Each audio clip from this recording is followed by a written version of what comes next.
to space as Discovery clears the tower. Discovery, go and throttle up. Discovery, roger, go for deploy. H2 and everybody in the shuttle program, the crew is go for launch. Roger, nice to be in orbit. We have followed in their footsteps to get us where we are today.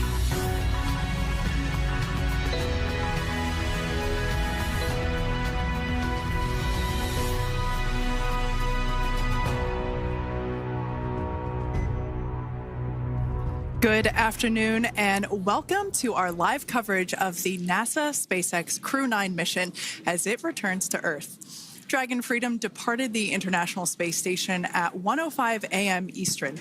That was 10:05 p.m. Pacific time on March 17th for those of us here in California. On board Crew-9 are NASA astronauts Nick Hague, Sunny Williams, Butch Wilmore, and Roscosmos cosmonaut Alexander Gorbanov. And they are now on their way to the targeted splashdown site off the coast of Tallahassee, Florida.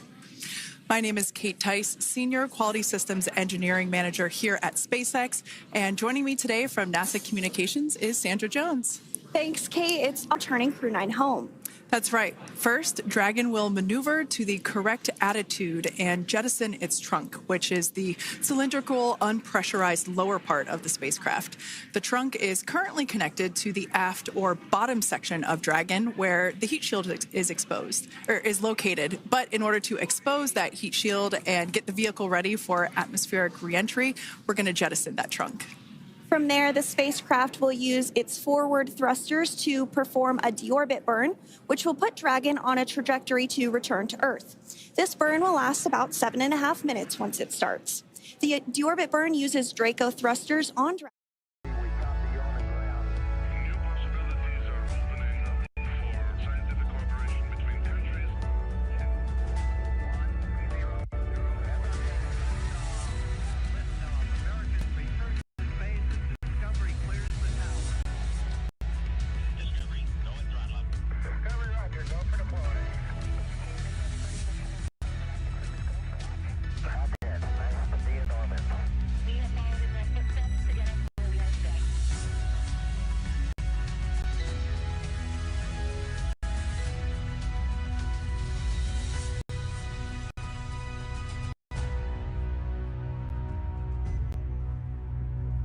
Good afternoon and welcome to our live coverage of the NASA SpaceX Crew-9 mission as it returns to Earth.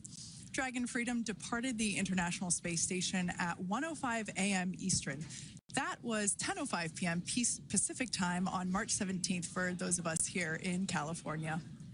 On board Crew-9 are NASA astronauts Nick Hague, Sunny Williams, Butch Wilmore, and Roscosmos cosmonaut Alexander Gorbanov, and they are now on their way to the targeted splashdown site off the coast of Tallahassee, Florida. My name is Kate Tice, and Alexander Gorbanov arrived in the Crew-9 spacecraft in September, having arrived as the crew flight test crew for Starliner, Who arrived just a few days ago. For return operations such as this, NASA and SpaceX closely coordinate with the United States Coast Guard to establish a safety zone to ensure public safety and for the safety of those involved in the recovery operations, as well as the crew on board the returning spacecraft. Multiple notices are issued to mariners in advance of and during recovery operations, and Coast Guard patrol boats are deployed to discourage boaters from entering the splashdown zones. Now, we do want to stress to the public the need to respect this safety zone.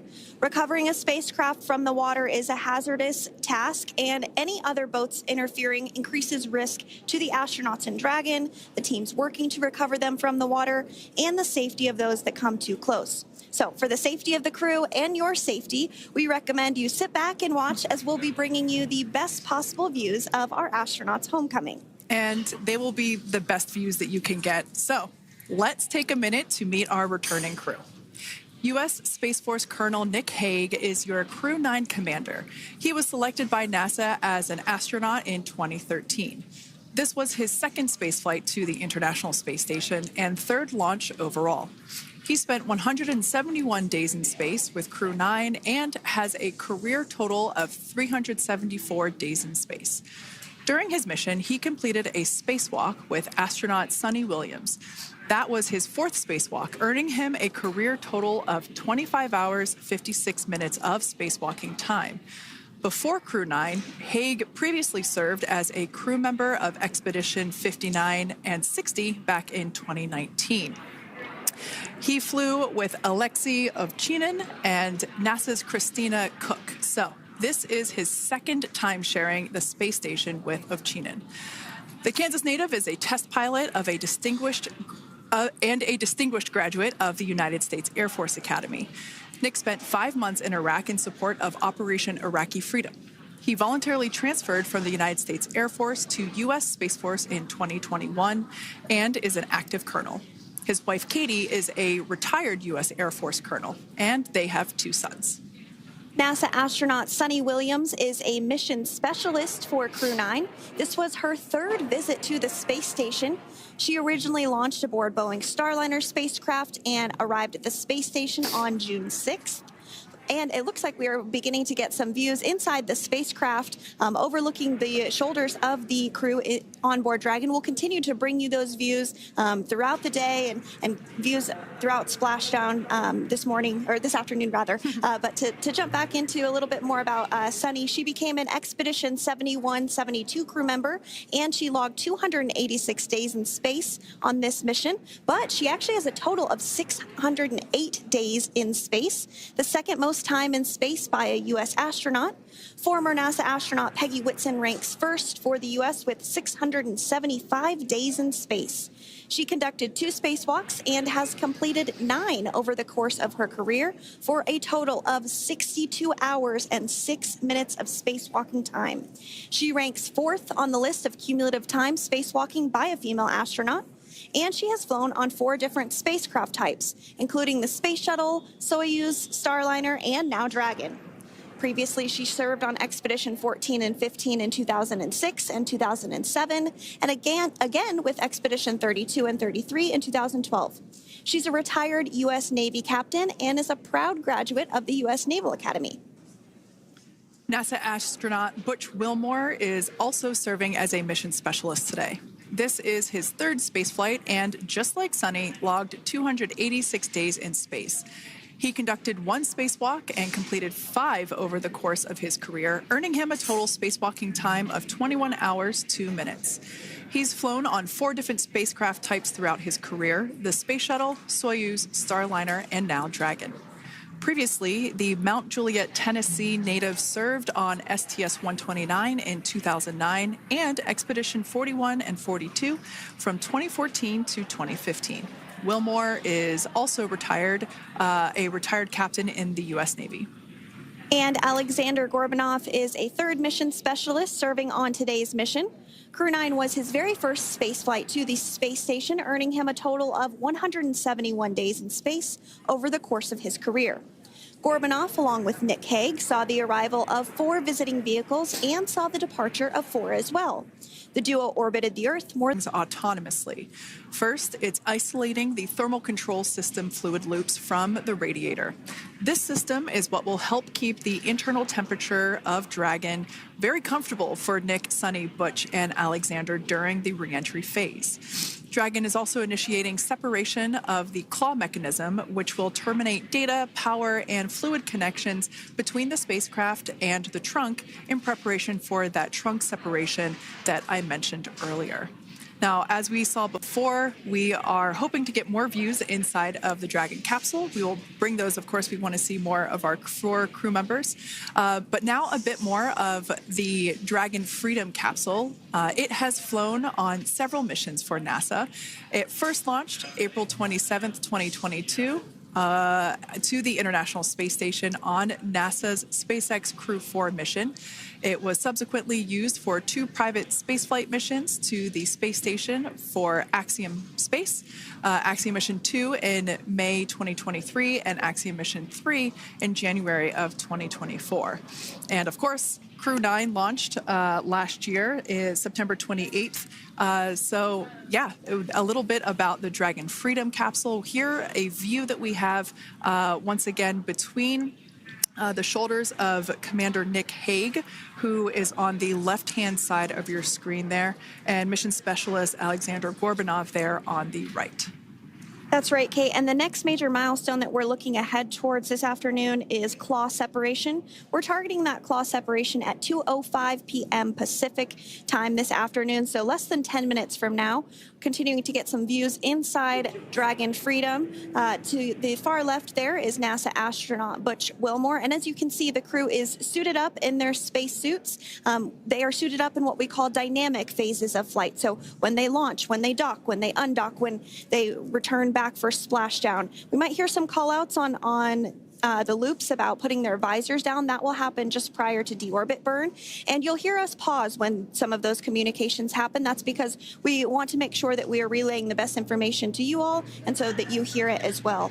So if you do hear us pause, that is what we're doing. You also see they have their on there, and I know the gloves are pretty unique on the Dragon spacesuits, right? They're custom created? Yes, the spacesuit overall is custom fit for each astronaut.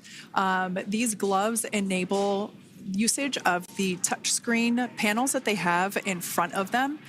We can't see it from this view, but that view we saw earlier between Alexander Gorbanov and Nick Hague, that is a touchscreen. It allows the crew to monitor everything that Dragon is doing along with those tablets that they have there on their legs. So yeah, the spacesuit itself is intended to act as a mini spaceship, if you will, as once the visors are closed, it is able to maintain a pressure in the unlikely event of a depressurization event for Dragon. So there we can see those screens I was talking about. So there in the center, we've got the location tracker, as well as on the left-hand side, it's mapping out the operations that Dragon is executing. The crew has to remain well informed of all these things that Dragon is doing autonomously. That basically means that Dragon is flying itself. The crew has the ability to gain control of the capsule if necessary, but the capsule is essentially going to bring itself home.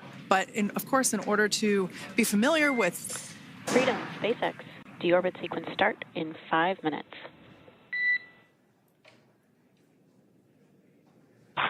Freedom cops. And so we did hear that call out for the deorbit sequence start to begin here in 5 minutes. That call from the ground came from the core, or Crew Operations Resource Engineer here in Hawthorne, Mission Control just behind us. And that went up to Commander Nick Hague. He's going to be doing the majority of the communications during the flight downhill today through Splashdown, and they'll be communicating with the core all along the way. Now, we did mention that they are flying on Crew Dragon Freedom. The naming of spacecraft has gone all the way back to the very beginning of this human spaceflight program. This is a nod to Alan Shepard naming his spacecraft Freedom 7 during the Mercury program. And so the crew that first flew up on Freedom a few years ago had the opportunity to name this Dragon, and they named it Freedom. That was Crew 4 that was the first flyers on this spacecraft. It's also flown for Axiom Mission 2 and 3, and then, of course, today for Crew-9 as well. Yeah, actually, fun fact about this particular capsule, of those 4 missions that Sandra just mentioned, we have seen daytime splashdowns for 2 of those. Today will mark the third daytime splashdown. So there's something lucky about this particular capsule that gets daytime splashdowns. Nighttime is great because we can see even more clearly the capsule streaking through, but I personally love the daylight views because we really get even better views of the recovery team operations during that phase of the mission. Yes, absolutely. And if you follow along with our missions, you'll know that sometimes weather is a watch item when it comes to undocking and splashdown. We do splashdown in the water, so we want to ensure that parameters like wave heights and wind speeds and precipitation, lightning, all of that is looking good for the crew and the safety of those recovery personnel. And today the weather is just pristine. We got off of space station on the very first attempt. So I'm joking around and saying that it was because it was St. Patrick's Day and we got really lucky with the weather. I wouldn't disagree with that. Speaking of weather, we will be hearing from Core probably around 2:20-ish. Typically, before we enter the period of loss of signal, or LOS, we will hear an entry briefing from the Corps, the Crew Operations Resource Engineer, and they will deliver important information like updated anticipated splashdown and loss of signal times to the crew, as well as the wave height and wind speed. So we'll be standing by to listen in on those. Like I said, that will happen shortly after. Typically after trunk separation. I can't quite remember if it's before or after deorbit burn. It must be before. But in any case, we'll be hearing all of that coming from Core. In fact, that individual is seated there in the room on your screen. That is SpaceX Mission Control in Hawthorne, California.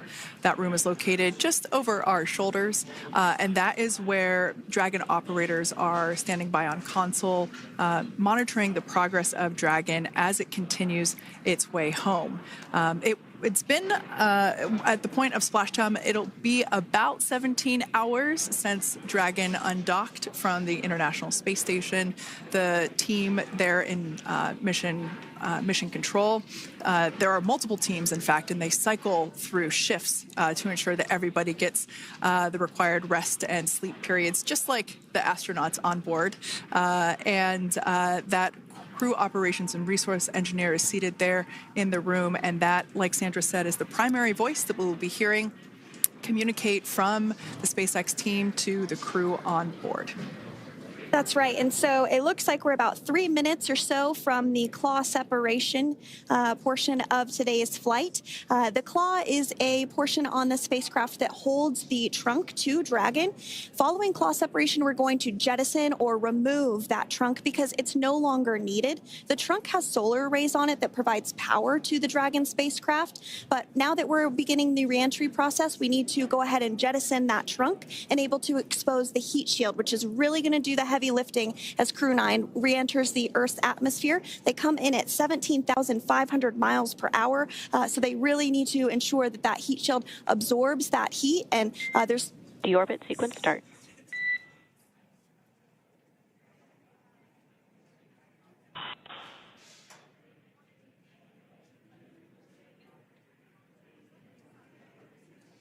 And so we did just get communications there that the deorbit sequence start has begun. So here in just a couple minutes from now, we expect to hear information or a call back about the claw separation having begun. And again, that kicks off that trunk separation portion that I was discussing to remove that, expose the heat shield, and then eventually we'll have the deorbit burn. And we'll continue to walk you through all of these milestones as we approach them ahead of our splashdown at 2:57 p.m. Pacific time this afternoon, off the coast of Tallahassee, Florida. Yeah, we're very excited to bring the Crew-9 crew home. Sandra, we were talking about the trunk separation. That trunk is on a trajectory that will re-enter in the atmosphere and break up upon that re-entry. The heat shield itself is one of my favorite parts of the Dragon capsule. It is the workhorse of the re-entry phase. It will work to protect the Dragon capsule and the crew members on board during the re-entry phase as the temperatures outside of the capsule build up to, I believe, about 3,000 degrees Fahrenheit in excess of. And meanwhile, the interior of Dragon stays a very comfortable temperature. That heat shield does a lot of the work, and we'll see that plasma build up on the exterior of the capsule. As a result of the plasma that builds up, we will lose communications with the crew. This is known as loss of signal, or LOS. This is roughly a 10-minute period on average, even less than. I believe today it is probably about 6 or 7 minutes long. It kind of depends on the mission, and it happens for every Dragon capsule that re-enters the atmosphere. Due to that plasma buildup, we're not able to communicate or command the capsule, so we stand by while we wait to regain communication after we pass through that period of loss of signal and get what's known as AOS, or acquisition of signal. Continuing to stand by for claw separation, and then we'll look towards trunk separation. It'll be just about a minute or so after that. That happens pretty rapidly in succession. Some of our milestones will take a little bit longer throughout the day. For example, we will have a deorbit burn after that will take about 7.5 minutes and helps get Dragon set up in the right trajectory to splash down in the Gulf off the coast of Florida. So continuing to stand by for claw separation.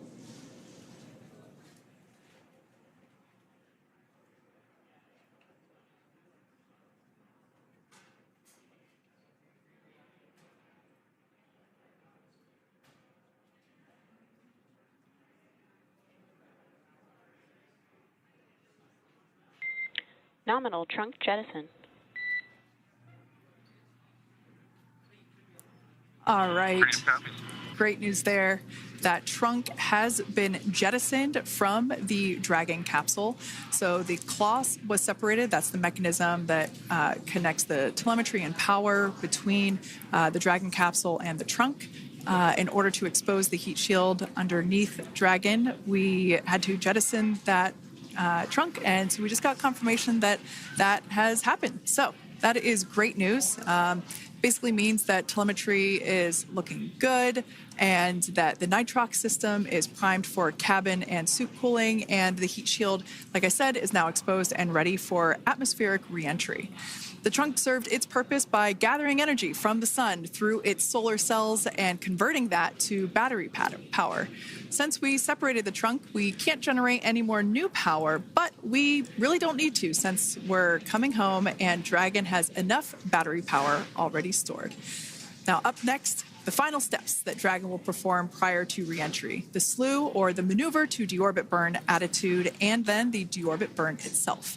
This deorbit burn is the last time that the forward Dracos, which are the 4 thrusters located on top of the spacecraft under the nose cone, it's the last time that they will ignite. The deorbit burn will place Dragon on a precise trajectory to return to the splashdown zone off the coast of Florida, off the coast of Tallahassee, Florida, and that will last about 7.5 minutes once it starts.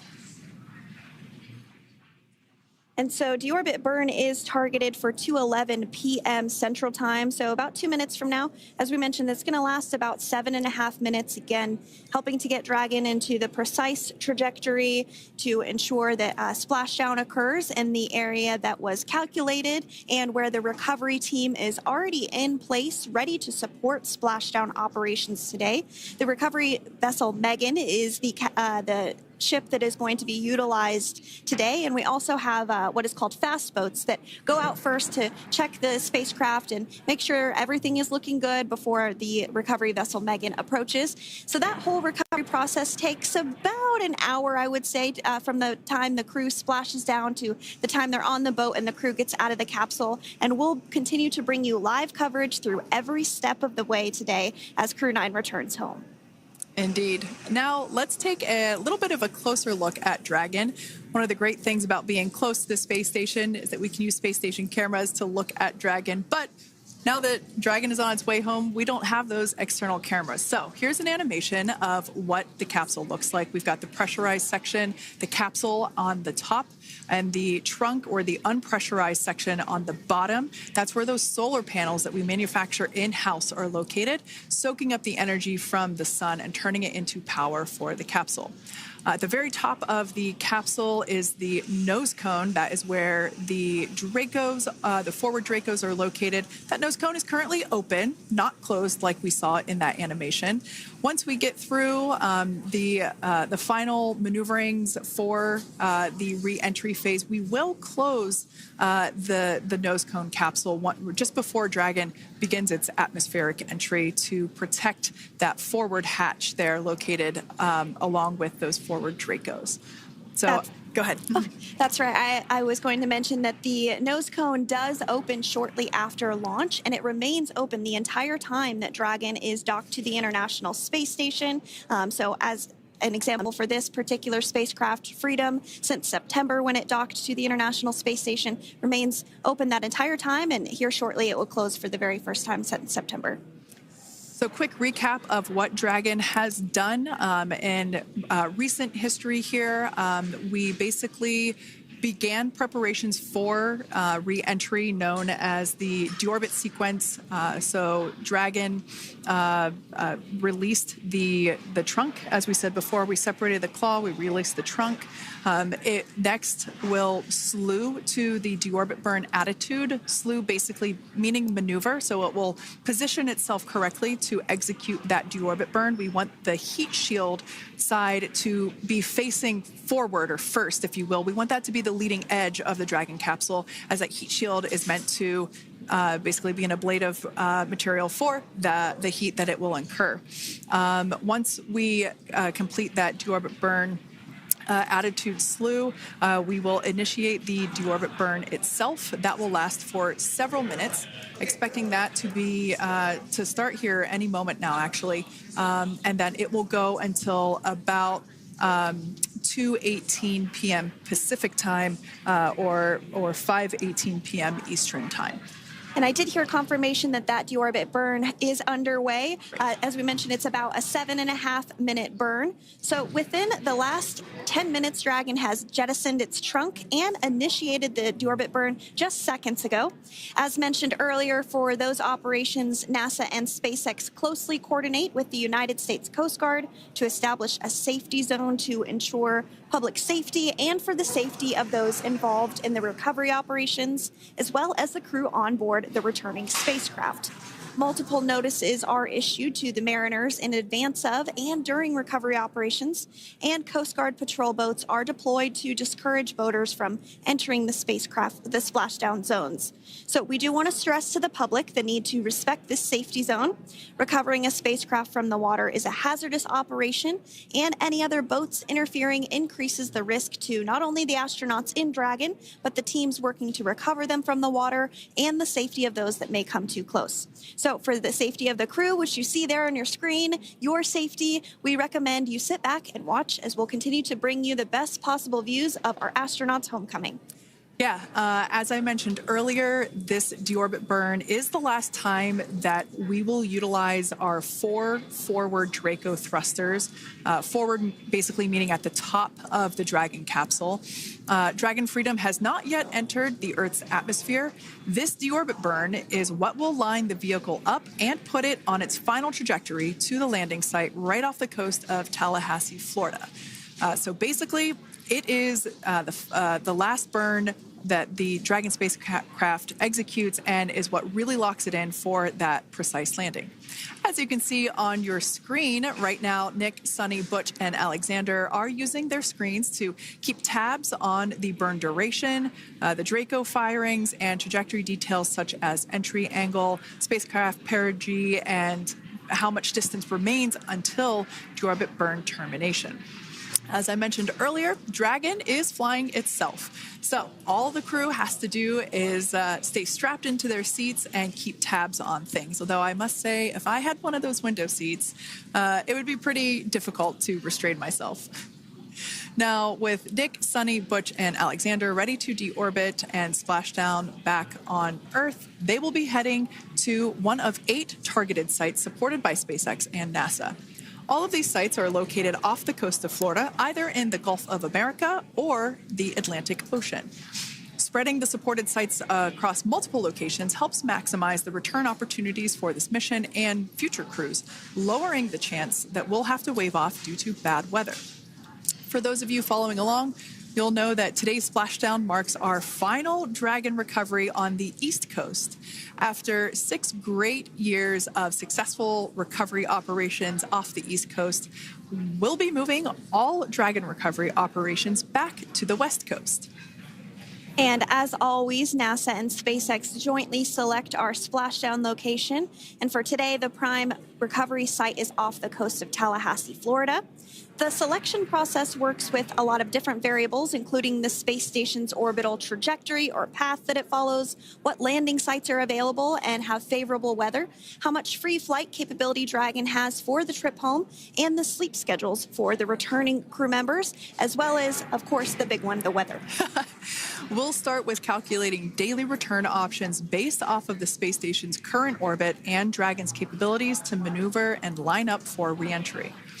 The time from undock to landing at the primary site can vary from less than 6 hours to more than 39.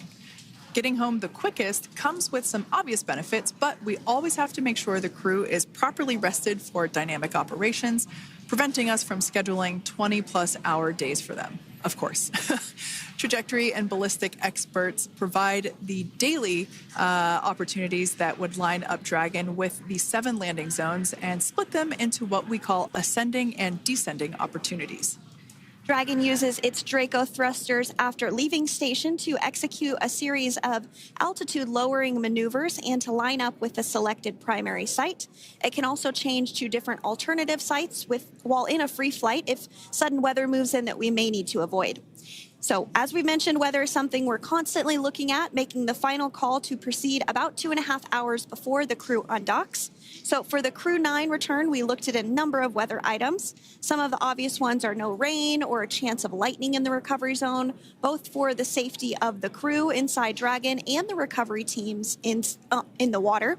And we're also looking for wind speeds to be less than 15 feet per second or about 10 miles per hour, and relatively calm seas so that we can safely execute recovery operations, which includes landing a helicopter on the recovery ship to fly Nick, Sunny, Butch, and Alexander back to Florida. Once Dragon began flying today, we had a number of additional checkpoints to either proceed towards the primary site, head to the alternate, or select a new zone based on real-time weather data. These checks happened all the way up until we were in the final hours before the deorbit burn, which has just about a minute or so left in it. And this is the last burn in the trip home that commits Dragon to re-entering the Earth's atmosphere. Now, we are currently waiting to conclude the deorbit burn. We've got less than a minute until that finishes. We will expect to hear a call out for nominal burn, which will confirm completion of that deorbit burn for Dragon Freedom. We can see images there from the touchscreen display panels that the crew utilizes in flight. We can see the visualization of exactly which one of the 4 forward Draco thrusters are firing. That's why you have kind of like a strobe effect there.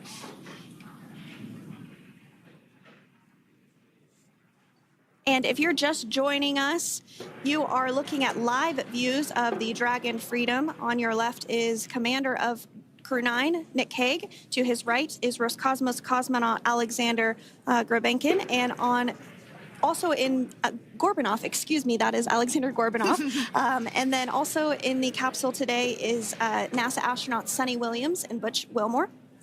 We're awaiting confirmation that their deorbit burn is complete, which is the last burn that's going to help set them up on a trajectory to Splashdown off the coast of Florida. Deorbit burn complete. Performance nominal. Nose cone closure initiated. Freedom copies. All right, excellent news there. We heard the words we were looking for, nominal burn. So that means that that deorbit burn was successful and nominal, meaning as expected. And we're now beginning to close the nose cone in preparation for atmospheric reentry. So in the background, Dragon is currently inhibiting those forward bulkhead Draco thrusters that we just used to complete the deorbit burn, ensuring it's safe to latch the nose cone shut for reentry. Also, the vehicle has initiated the nitrox suit purge, which will help keep Nick, Sunny, Butch, and Alexander cool and comfortable during reentry, which is coming up in about 20 minutes from now. At this point, the nose cone is closing and protecting the forward hatch for reentry, and the crew are using their screens to continue to monitor the locking of the nose cone, which is done by a set of hooks. And as we mentioned earlier, that nose cone has remained open since September, so this is the first time it's closing in a few months.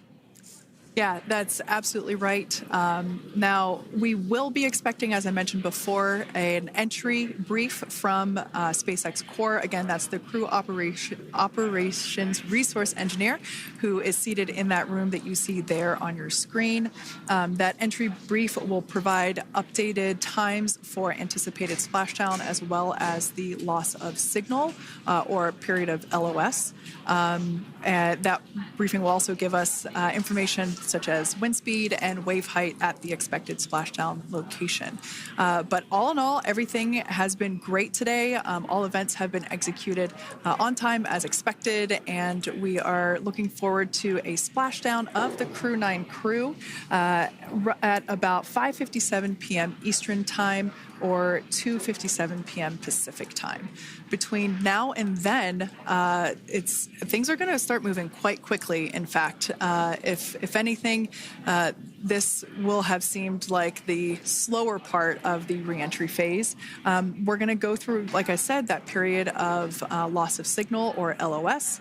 That period is a few minutes long where we are unable to communicate or command the capsule due to the plasma that builds up on the exterior of the capsule. That period, like I said, lasts for a couple minutes. You will start to hear SpaceX Core hail the Crew-9 crew a little bit earlier than expected, because we, in the past, have actually regained communications a couple minutes earlier than initially anticipated. So we'll go through that period of loss of signal, that entry period, that specifically when when the Dragon spacecraft is re-entering through the atmosphere.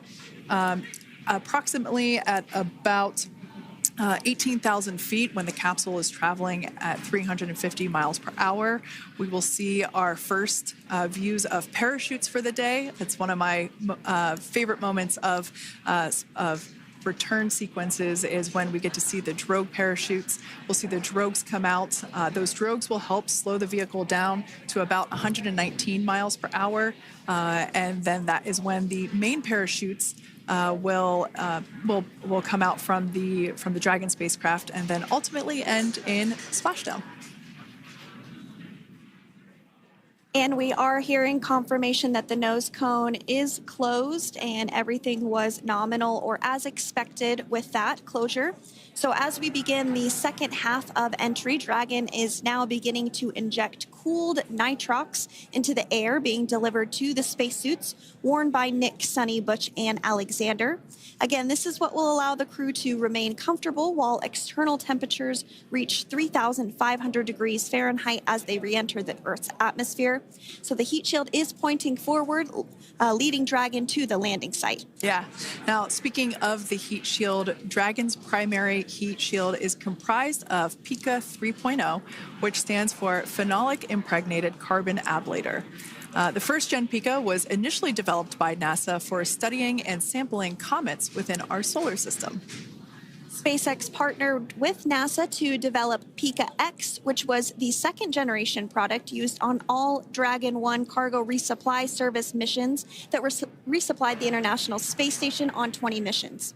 PICA 3.0 was developed specifically for use on Dragon 2 crew and cargo, with enhanced structural and thermal capabilities that allowed the heat shield to be even more effective in the way that it utilized the ability to make that heat ablevate as it goes through the Earth's atmosphere.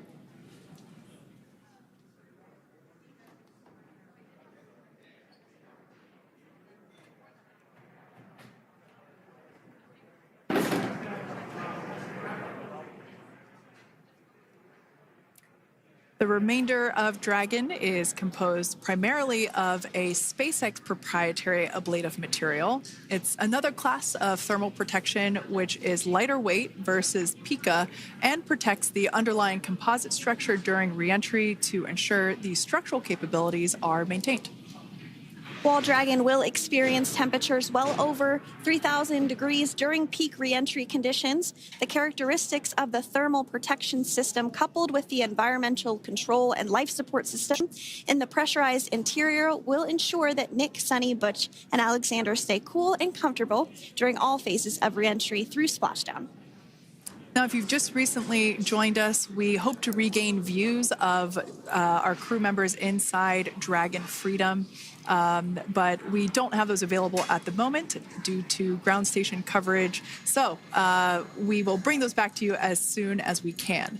Now, after Dragon Freedom has re-entered the Earth's atmosphere, a series of parachutes will deploy to slow the crew's descent.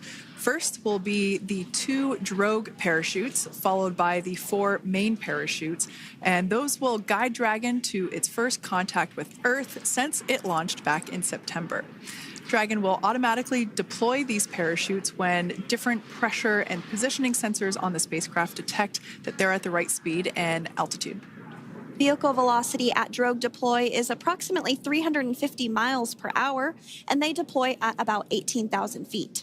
Now, when the vehicle velocity at main deploy is approximately 119 miles per hour, and they deploy at about 6,500 feet. When Dragon splashes down in the water, the vehicle velocity will be about 16 miles per hour, so you can really see how those parachutes help to slow down the crew inside the capsule. The highest G-load the crew is expected to experience today is about 3 to 5 Gs. Yeah, when you think about really fun roller coasters, they're about in that range. So I'm sure that our crew on board will be well equipped to experience those Gs. It's nothing for them. They go through much more intense training. And so we are continuing to make our way through a number of milestones today. We did have trunk separation. Freedom, SpaceX. Nose cone is secure for entry. Freedom copies.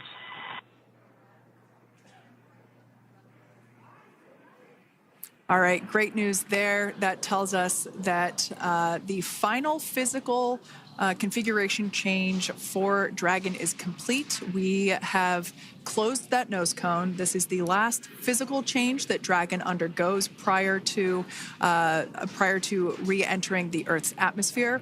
It's important that that nose cone is completely closed because underneath it is not only where the 4 forward Draco thrusters are located, but it's also because that is where the forward hatch is located. That is the hatch that is utilized for the crew to ingress and egress from the station while it is docked on board. And since our capsules are flight proven and we reuse them on future space flights, we want to make sure that all of the integrity of that hardware remains intact. So that nose cone is successfully closed, and we're going to start moving pretty quickly here. As I mentioned before, we'll go through loss of signal. We'll get that signal back several minutes later, and then we'll see the parachute action. Yep, and then that's all ahead of Splashdown off the coast of Florida. We're targeting Tallahassee as our splashdown zone today at 2:57 p.m. Pacific time this afternoon. Now, you did mention the call to the crew. They'll do some additional calculations following that burn and potentially let us know if that splashdown time has changed at all. But right now, we are continuing to target 2:57 p.m. And you can see there on your screen a path of where Dragon will be re-entering today. So if you are in the southern tip of Mexico, you might have the opportunity to see Dragon. Because it's a daytime splashdown, you probably won't have too great of views, but potentially you'll have the opportunity to get a glimpse of it there.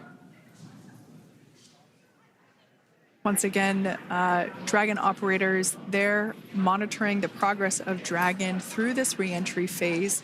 That is SpaceX Mission Control, located here in Hawthorne, California.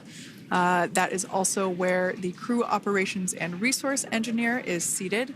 That person is the voice that we have heard multiple times and will continue to hear as the primary point of contact to the crew on board Dragon Freedom. We will also hear the voice of Commander Nick Hague. Basically, after we hear the Corps communicate something, we will hear Nick Hague indicate that they copy, that they heard the message well, some sort of recognition that the message was received.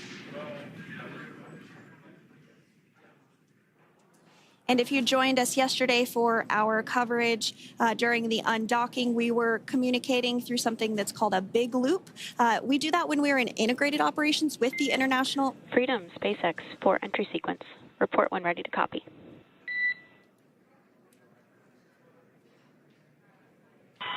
Ready to copy. All right, I've got some updated times for you. Our comm blackout start time is 2144. Our comm blackout end time is 2151, and our splashdown time is the same per your displays, 2157.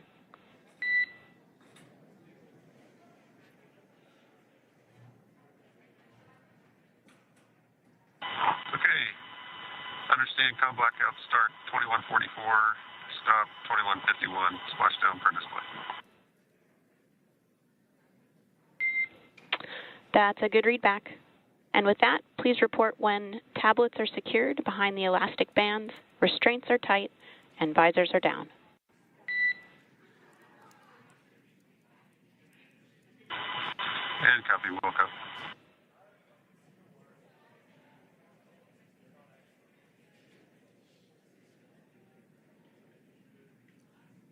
And with that communication from the Corps or Crew Operations Resource Engineer here in Hawthorne to Commander Nick Hague of Crew Dragon Freedom, we did hear that the loss of signal period is still at 2:44 p.m. Pacific, but we had a 1-minute adjustment to the acquisition of signal. That's going to now be at 2:51 p.m. Pacific time. However, our splashdown time remains the same at 2:57 p.m. Pacific time this afternoon off the coast of Tallahassee, Florida.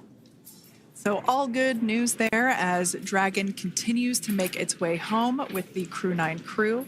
As we've mentioned before, we are splashing down on the Gulf Coast. We have ability to splash down on either side of Florida, but the location site just outside of Tallahassee, Florida is the site that was selected today due to best recovery conditions. And as Sandra mentioned before, weather is always a watch item, but everything is looking great for that particular recovery location. So I'm sure once we start getting views from the recovery vessel, I have a feeling it's going to be a pretty beautiful afternoon. And we did mention that, of course, this is a daylight splashdown, so we should be getting some great views. We do have a couple of spacecraft called the WB-57, which are high-altitude planes that NASA utilizes during splashdown operations. Those are en route and going to be tracking the capsule as it makes its way through the atmosphere and should be providing some good views for us. Kate and I were just chatting about how we haven't had a daytime splashdown in a little while, so we're looking forward to the views along with you. Yeah. Nighttime views are also great because we can see that capsule streaking through the night sky quite brightly. So like Sandra, you said earlier, daylight will be a little bit less bright, but we will definitely be able to see the SpaceX recovery team operations much clearer. I could also imagine it's probably a little bit easier for the team themselves to do their work in daytime than at nighttime. We'll see them rush in really quickly with a couple of fast boats as they begin the initial safety checks and sweeps of the Dragon capsule while also retrieving the parachutes from the surface of the ocean. The recovery vessel, the main recovery vessel, will continue to make its way closer to the Dragon capsule. It is stationed a couple miles away from the actual recovery location, the splashdown location, for obvious safety purposes. So it takes a little while for that vessel to make its way over, but once it's closer, we'll have even better views of those recovery operations. And you may be wondering why sometimes we splash down in the daytime versus the nighttime. And believe me, we would all love for these operations to happen during regular daytime working hours. But unfortunately, orbital mechanics just doesn't quite work out that way. So it has to deal with the location of the International Space Station, as well as where the splashdown zone is on Earth and that trajectory, as well as the phasing. So as we mentioned earlier, sometimes we have phasing as short as 6 hours, sometimes in excess of 30+ hours. It just depends on where the targeted area is that the capsule is going to splash down. So today's phasing has been 17 hours since undocking occurred at 10:05 p.m. Pacific yesterday evening for us here in Hawthorne. Early wee hours for folks on the East Coast and other areas of the United States. Yeah, but regardless of whether it's daytime or nighttime, the SpaceX recovery team has trained and practiced and rehearsed for it all. So regardless of daylight, they are really efficient with those operations. And but like you said, Sandra, it has been a minute since we have seen a daytime splashdown on a NASA SpaceX crew mission. The last daytime recovery was on Crew-4, which was the debut flight for the capsule flying today, the spacecraft known as Dragon Freedom. And so, yeah, kind of a fun fact there in terms of the timing of that daylight splashdowns. once again standing by for more communication with the crew. The next event that we have coming up is the start of that period known as loss of signal. That is the period still expected at 2:44 p.m. Pacific time. This lasts for several minutes while the capsule is making its way through the Earth's atmosphere. The heat shield located at the bottom of the capsule, really doing all the work at that point in time in terms of using the atmosphere to slow the capsule down from its orbital speeds of 17,500 miles per hour.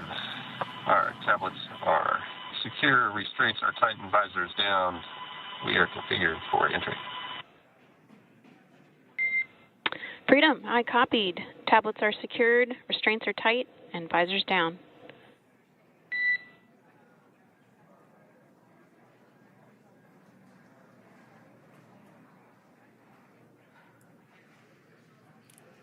All right, great news there in terms of continuing to make progress. That back and forth communication we heard was just letting Core know that per their instructions, Crew-9 has now put away everything that was necessary in order to begin the re-entry, including those tablets that were located on their legs. Those are now stowed away. They've tightened that safety harness that we see there, and the visors are now down. So with all that being said, let's take a minute to meet our returning crew. U.S. Space Force Colonel Nick Hague is your Crew-9 commander. He was selected by NASA as an astronaut in 2013. This was his second spaceflight to the International Space Station and third launch overall. He spent 171 days in space with Crew-9 and has a career total of 374 days in space. During his mission, he completed a spacewalk with astronaut Suni Williams. That was his fourth spacewalk, earning him a career total of 25 hours, 56 minutes of spacewalking time.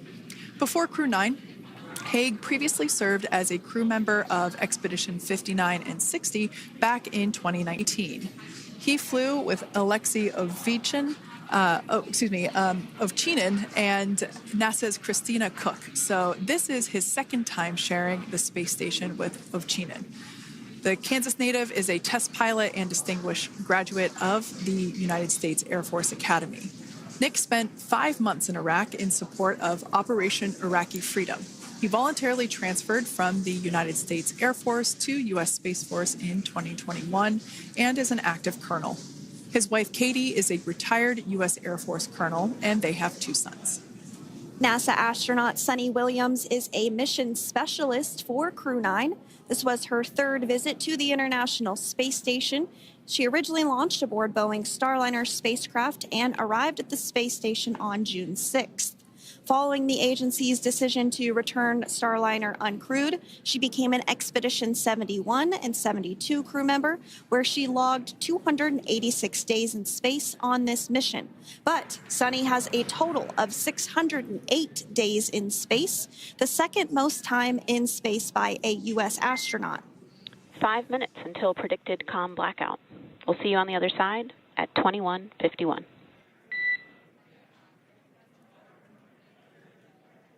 21:51. Talk to you soon. And with that call out from the crew operations resource engineer to Commander Nick Hague, letting them know that everything is looking good ahead of the loss of signal period. We will see the crew on the other side of the loss of signal period at 2:51 p.m. Pacific time this afternoon. Continuing on about Suni Williams, who has a total of 608 days in space, the second most time in space by a U.S. astronaut. Former NASA astronaut Peggy Whitson actually ranks first for the U.S. with 675 days in space. Suni conducted 2 spacewalks and has completed 9 over the course of her career for a total of 62 hours, 6 minutes of spacewalking time. She ranks 4th on the list of cumulative time spacewalking by a female astronaut, and she has flown on 4 different spacecraft types, including the Space Shuttle, Soyuz, Starliner, and now Dragon. Previously, she served on Expedition 14 and 15 in 2006 and 2007, and again with Expedition 32 and 33 in 2012.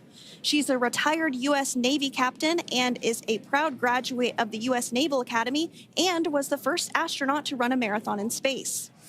Pretty awesome stuff. Now, NASA astronaut Butch Wilmore is also serving as a mission specialist today. This is his 3rd spaceflight and, just like Sunny, logged 286 days in space.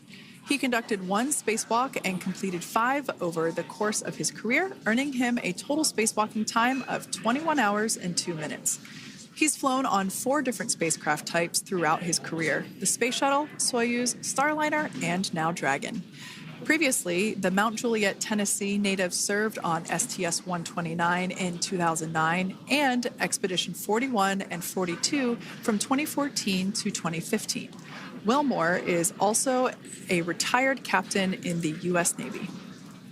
Next up is Alexander Gorbanov, who is the 3rd mission specialist serving on today's mission.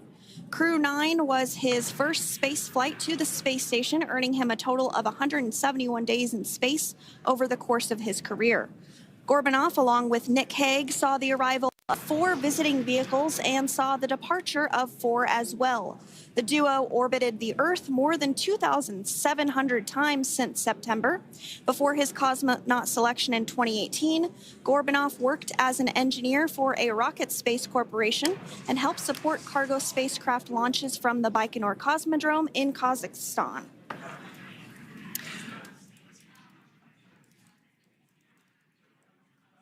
So if you are just joining us, we are continuing to bring you live coverage of Crew-9's return to Earth following their mission aboard the International Space Station, where they completed science and research investigations.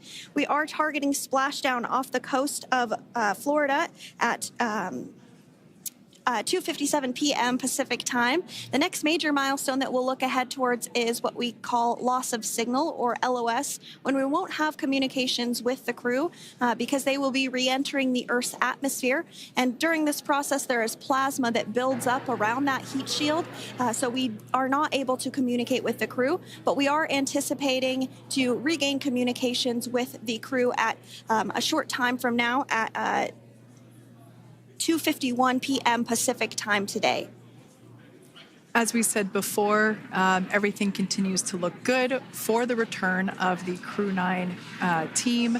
We are about to go into that period of loss of signal. Once we get views of the crew inside the capsule, once again, we will be sure to bring those to you. But that period of time is when plasma is building up on the exterior of the capsule, generating heat in excess of 3,500 degrees Fahrenheit. So we are unable to communicate or command the spacecraft at that time. And that includes, unfortunately, video feeds as well. So as soon as we get the views back inside Dragon, we will bring those to you. But until then, we are going to stand by and continue to monitor the progress of Dragon. Like Sandra just said, we are anticipating the blackout period to begin at 2:51 p.m. Pacific time, 5:51 p.m. Eastern time. This will last for several minutes. It's not super exact, even though we are predicting acquisition of signal, or AOS, to come back at 5:51 p.m. Eastern time. In the past, we have regained communication sometimes a little bit earlier than that, so we'll probably start to hear Core begin to hail Crew Dragon a minute or two prior to that anticipated acquisition of signal. But right now, Nick, Sunny, Butch, and Alexander are seated in their seats inside Dragon Freedom. Their visors are down, and they have put away or stored the tablets they had located on their upper leg to monitor Dragon's progress. Now they will be utilizing the touchscreen displays, where the current operation and future operations will be displayed as they are able to monitor Dragon's progress continually. As I said before, Dragon is autonomous, meaning it is flying itself. So the crew stands by and monitors, and those touchscreen displays are what will be allowing them to do so and prepare for events such as parachute deploy. And while on board the International Space Station, Nick, Sunny, Butch, and Alexander contributed to over 900 hours of science and research investigations, which is really the key purpose of the International Space Station. Now, the International Space Station is celebrating a major milestone this year where they will be celebrating 25 years of continuous human presence in November. So if you're younger than 25 years, you've never known a day where there hasn't been a human living and working aboard the International Space Station, contributing to key science and research investigations that impact our lives here on Earth. There's research being done on Parkinson's, on osteoporosis, on cancer research, and a variety of other studies. Additionally, the microgravity laboratory provides a jumping off point for us as we venture back to the moon and onto Mars through longer duration space flights. One such example that the crew worked on during this mission was an alternative exercise device. In microgravity, the crew has to exercise for about 2 hours a day because they're not having the effects of gravity on their body. So to prevent bone and muscle loss, we counteract that with 2 hours of exercise per day.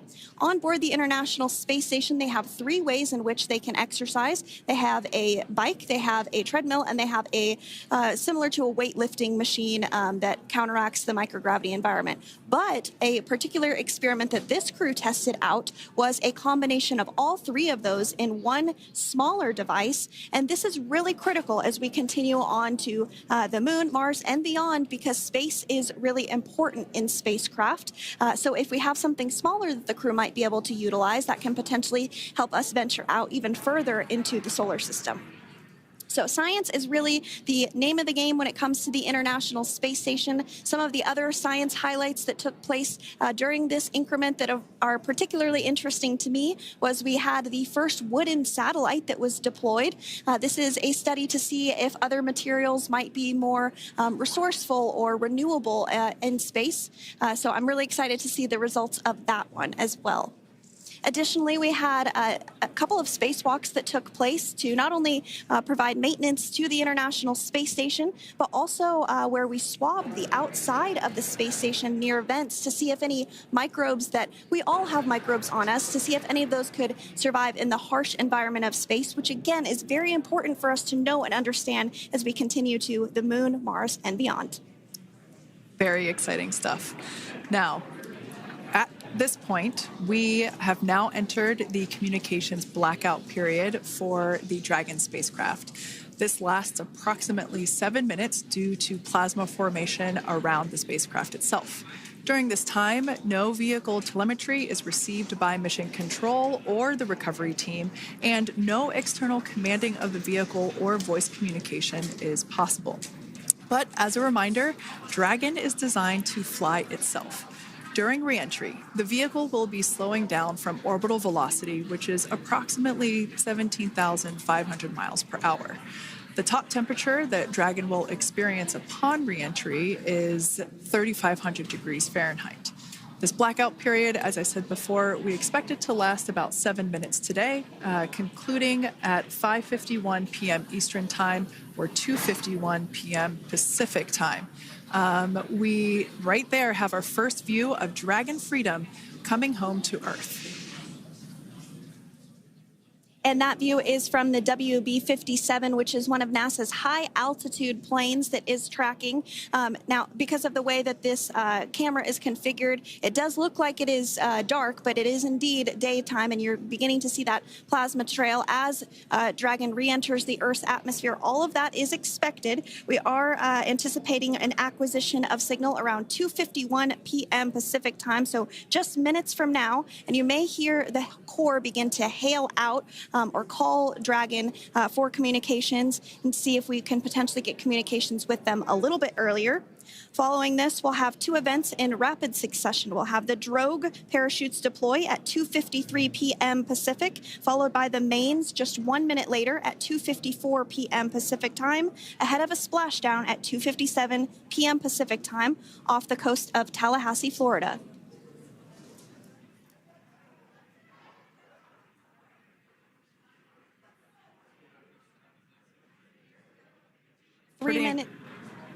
pretty incredible views of the Dragon spacecraft making its way home back to planet Earth with the Crew-9 astronauts on board.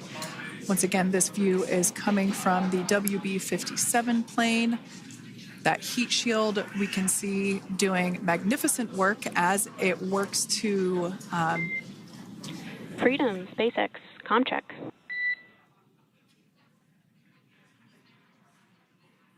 All right, we're going to start hearing the SpaceX Crew Operations Resource Engineer. SpaceX Freedom is with you. 4.16. Enjoying the ride. Copy that, Freedom. Great news there from Commander Nick Hague reporting back. We see a healthy flight computer. Expect automated chute deployment. Freedom copies. Like we said before, things moving very quickly as Dragon Freedom makes its way home. Next event coming up will be deployment of the drogue parachutes. This occurs around 18,000 feet. GPS has converged. Expect nominal altitude for drogue chute deployment.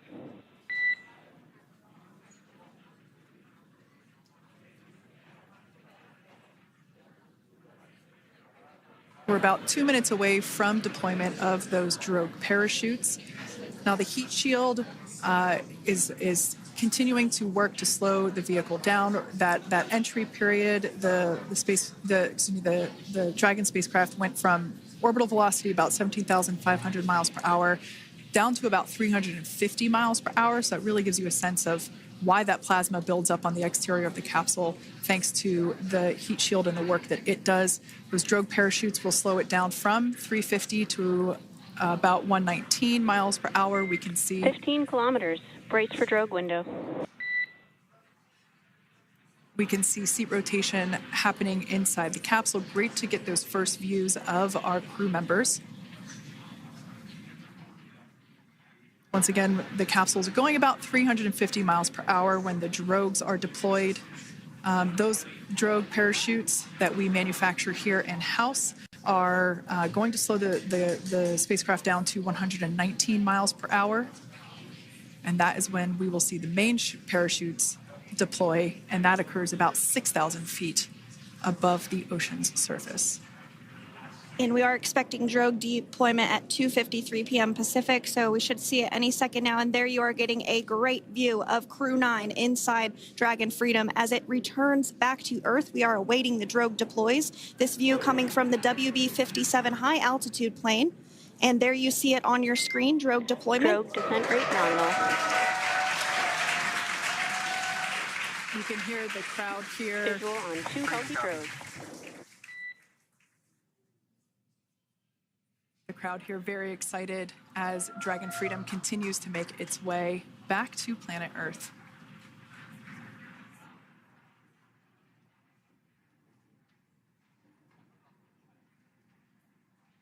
Next up, we'll stand by for the main deployment of the parachutes. The mains are quite a bit larger. You'll be able to notice the difference on your screen once they deploy, and they continue to ensure that the Dragon spacecraft slows down even further. As we mentioned, Freedom will be traveling 16 miles per hour when it splashes down off the coast of Tallahassee, Florida, here at 2:57 p.m. Pacific time this afternoon. And there we go. We have visual on 4 healthy mains. That view was from inside. Freedom copy. That view was from inside one of the buckets where the parachutes are located. So we see a great view there of the reefing on those parachutes. And as those main parachutes begin to inflate fully, 4 beautiful, healthy mains. Now awaiting visuals of Splashdown. Next Freedom, 1,000. We'll start to hear Commander Nick Hague. Copy, 1,000. As we heard right there, Commander Nick Hague will be calling out the altitude of the Dragon capsule from here on out. Landing in water is simpler and provides more margin against unlikely parachute issues. You can see those parachutes continuing to slow the Dragon capsule down. And if you're just joining us, you're looking at 800 meters. a live view of Crew-9 just minutes away from splashing down off the coast of Tallahassee, Florida. Splashdown 2 minutes from now at 2:57 p.m. Pacific. We do have 4 healthy mains really doing the job there. Just breathtaking views of a calm, glass-like ocean off the coast of Tallahassee, Florida. Crew-9 just minutes away from splashing down. This is really such an incredible shot. That Copy, was 600. That was a live view from our recovery vessel, Megan, which is stationed a couple miles away from the splashdown site. We can see the crew there using their restraints as resting places for their arms. They were just in space moments ago, so their arms were able to float freely. 400 meters. This is a gorgeous bluebird day here that we have for the splashdown of Crew-9. It's incredible to think that the Dragon capsule just minutes ago was going over 17,000 miles per hour and now gently coasting to a soft splashdown. 200. Copy, 200 meters. Brace for splashdown.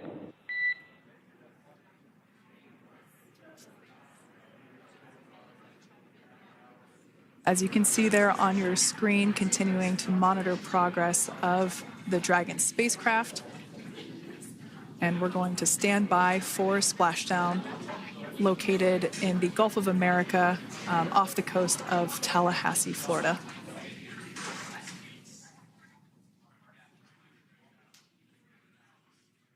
And splashdown. Crew-9 back on Earth.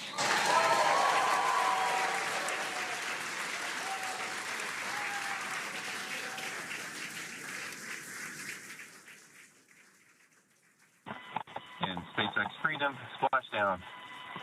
Good main release. Copy, splashdown. We see main chutes cut. Nick, Alex, Butch, Sunny, on behalf of SpaceX, welcome home.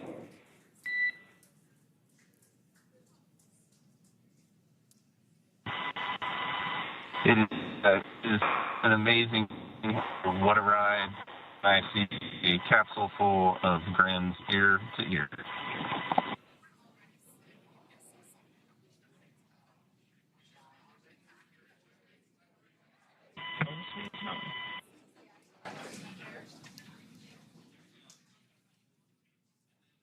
And as you can see on your screen, we have visual confirmation of splashdown. Dragon Freedom has returned home, and NASA astronauts. System safety verifications are in progress. We'll report back when recovery personnel are en route.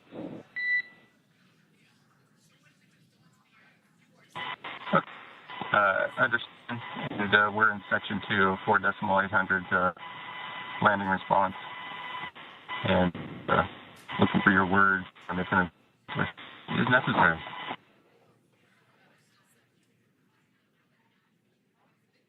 In the distance, we can see the recovery vessel making its way. Copy, you're in section 2 for the environmental assessment in 4.800. That is not necessary today. Understand. Raising visor. So we will continue to have communications between the Corps and Nick Hague, the commander of Crew Dragon Freedom, which just splashed down 2 minutes ago off the coast of Tallahassee, Florida. Dragon Freedom has returned home with NASA astronauts Nick Hague, Sunny Williams, Butch Wilmore, and Roscosmos cosmonaut Alexander Gorbunoff. They're back on Earth after approximately 17 hours of a return journey from space. The SpaceX recovery ship and team have been waiting for Dragon's splashdown, and they will now make their way to the splashdown location. The teams have been ready and waiting about 3 nautical miles away, so it's going to take them about 30 minutes or so to make their way and to SpaceX Freedom. Pretty sure we're in stable 1. Copy, stable 1. We see the same. It's going to take about 30 minutes for the recovery team to make their way over to Nick, Sunny, Butch, and Alexander, who are still seated and secured inside that Dragon spacecraft there on your screen. You incredible views there of that thermal protection system, or TPS. That Dragon capsule was pristine, white color before it departed the station, and we can see how the reentry phase, the thermal protection system did its job. Now, if you're wondering what that hole, that like bucket area is, that is underneath the side hatch. That is where the main parachutes were stored. So when we saw the Dragon capsule docked at station, it looked very different. The panel that protects and covers the main parachutes, that was still intact, as well as the panels that enclose where the drogue parachutes are located. We can see those fast Freedom. boats. SpaceX is go for recovery personnel to approach. Expect personnel alongside in the next few minutes. Freedom copies. We can see those fast boats. We weren't kidding when we said they were fast. While it does take about 30 minutes for the main recovery vessel to make its way over to the capsule, these fast boats will be doing a couple of things simultaneously. A couple of them are going to be working to retrieve the parachutes that you see in the background there of this drone shot. Those parachutes will be retrieved from the ocean surface. We want to make sure we are able to pull those out. The recovery vessel there closest to the spacecraft is going to be performing some safety checks. We can see there they're using an instrument that is basically working to detect if there are any hypergolic vapors or fumes that are still residing in and or around the Draco thruster nozzles or outlets. The hypergolic fuel, which is necessary for on-orbit burns to maneuver the spacecraft.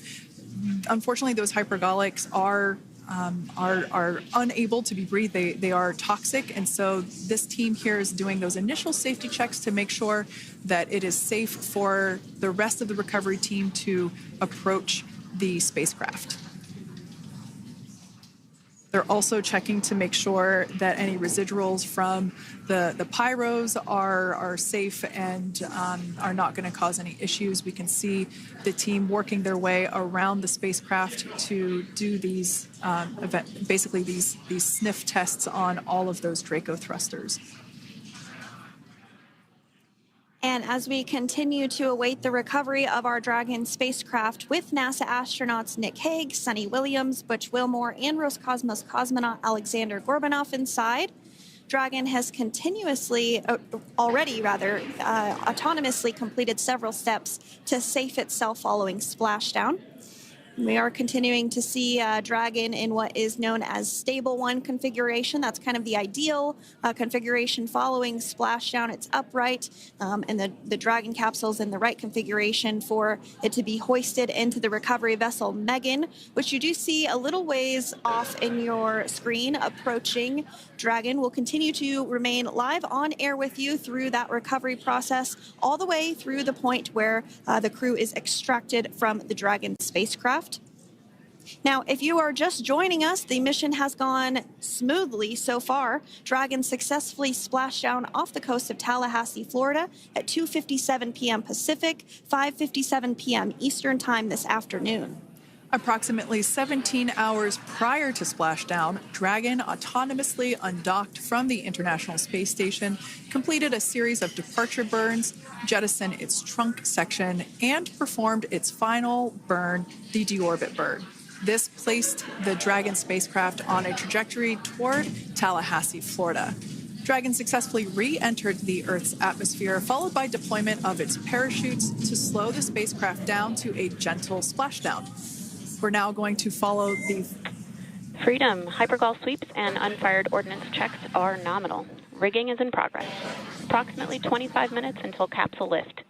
Stand by for PMC with SpaceX flight surgeon.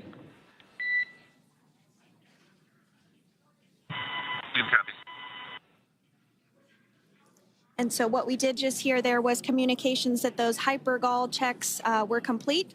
They didn't find any of that upon those checks, so we'll continue to move through the timeline. Next up is a process called rigging, which you see happening right now on your screen. This is when a SpaceX recovery personnel actually works to climb aboard the capsule and work through procedures ahead of lifting onto the nest of the recovery vessel Megan. We heard it's going to be about 25 minutes or so until that lift actually takes place.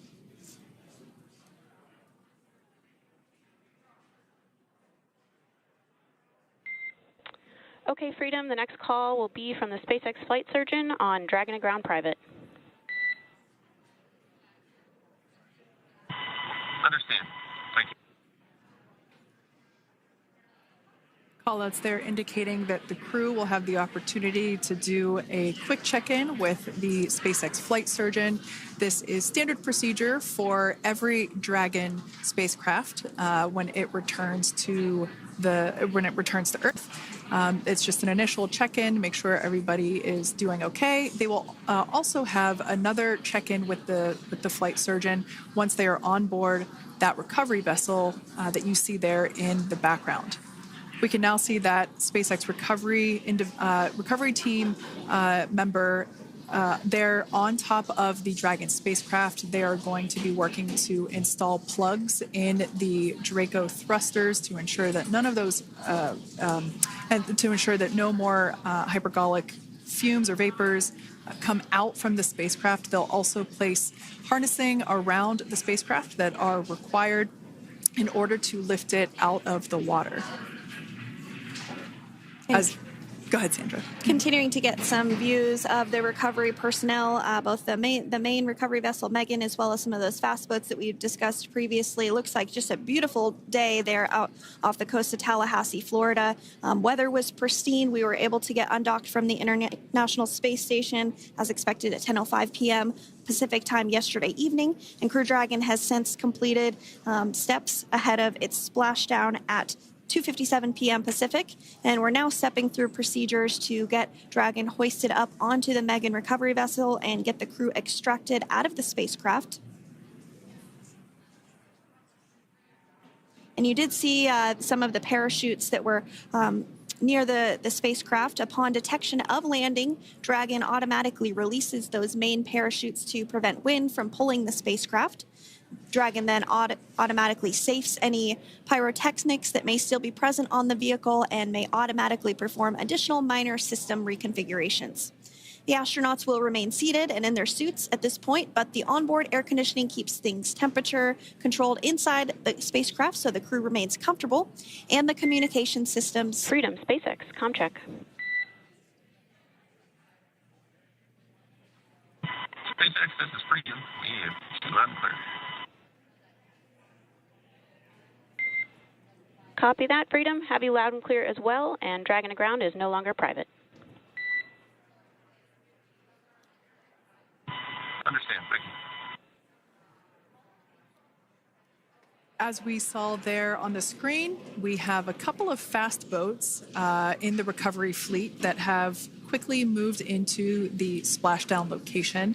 They are being followed by one of the main recovery vessels, which will move into position upwind of the spacecraft.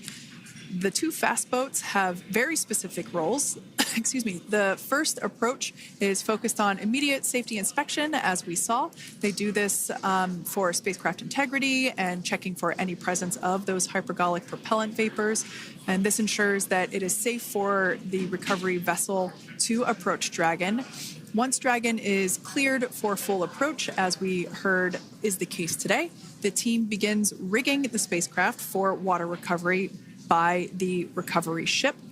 The second fast boat is responsible for parachute recovery and also serves as a redundant boat to the first one that makes the initial approach to the Dragon spacecraft. As we saw a little bit earlier, we were also able to see one of the recovery team members get on a jet ski to help gather up the parachutes that were automatically detached from the Dragon spacecraft upon splashdown. And it will take a little over 10 minutes for the recovery crew to complete their safety checks. Once complete, the team will begin preparing Dragon to be lifted, and as you see, they are preparing for that to take place at this point. As part of the preparation for this lift, one member of the recovery team has climbed on top of the spacecraft already so they can attach Dragon's hoist rings and connect to the lifting lines. It will take us less than an hour to raise Dragon to the recovery boat and remove the crew from the spacecraft. After medical checkouts, the crew will return to land within 4 hours by helicopter. And if no additional medical assistance is needed, the crew will board a waiting NASA plane and depart for Houston.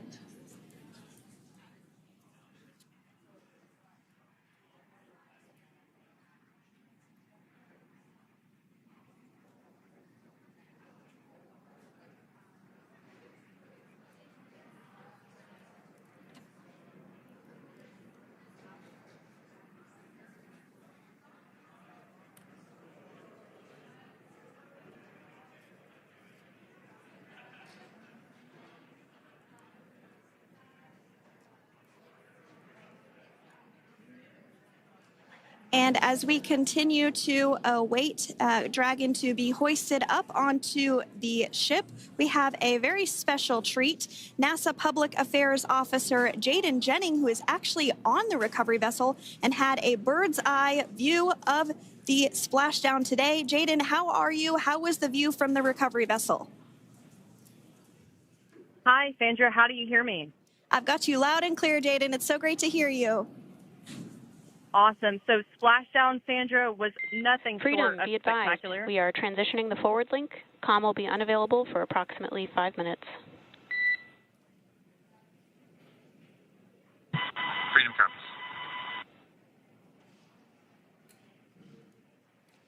Thanks so much, Jaden. We did just have some communications letting us know that we'll have about a 5-minute period where we won't be able to hear from the crew. So please go ahead, tell us, how was the view from the recovery vessel?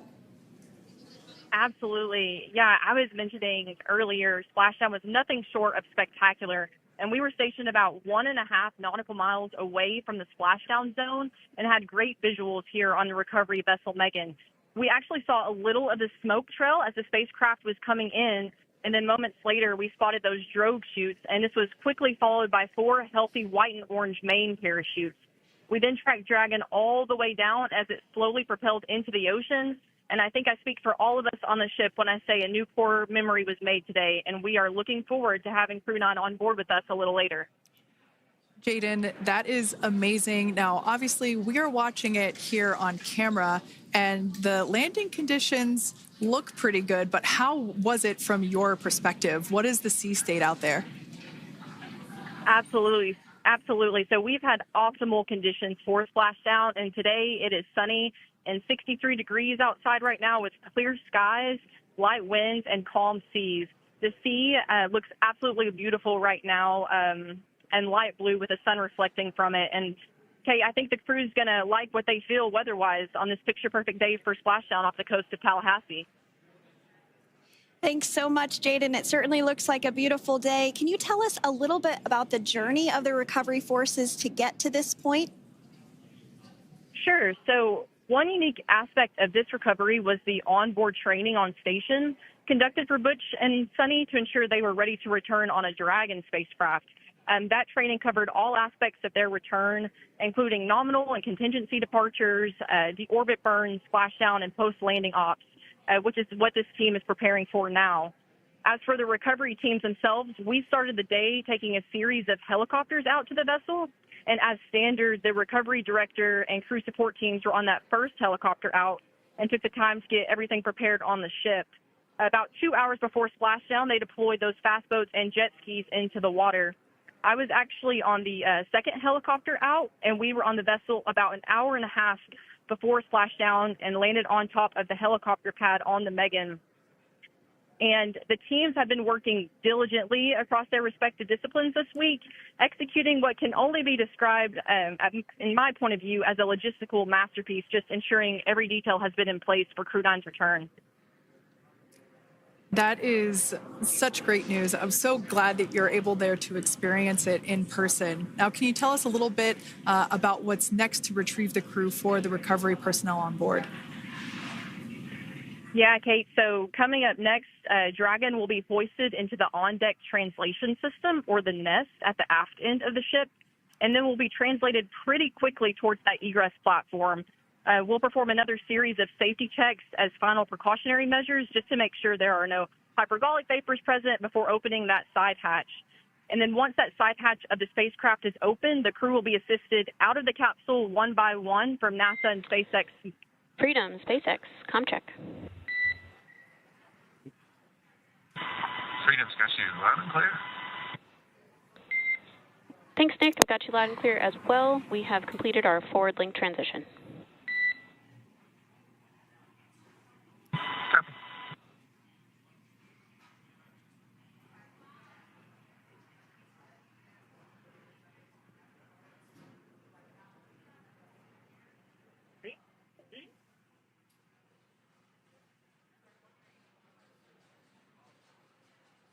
And Jaden, if you did just want to go ahead and let us know what is next to retrieve the crew, we are continuing to get some great views on our screen, but I know you have an even better view yourself.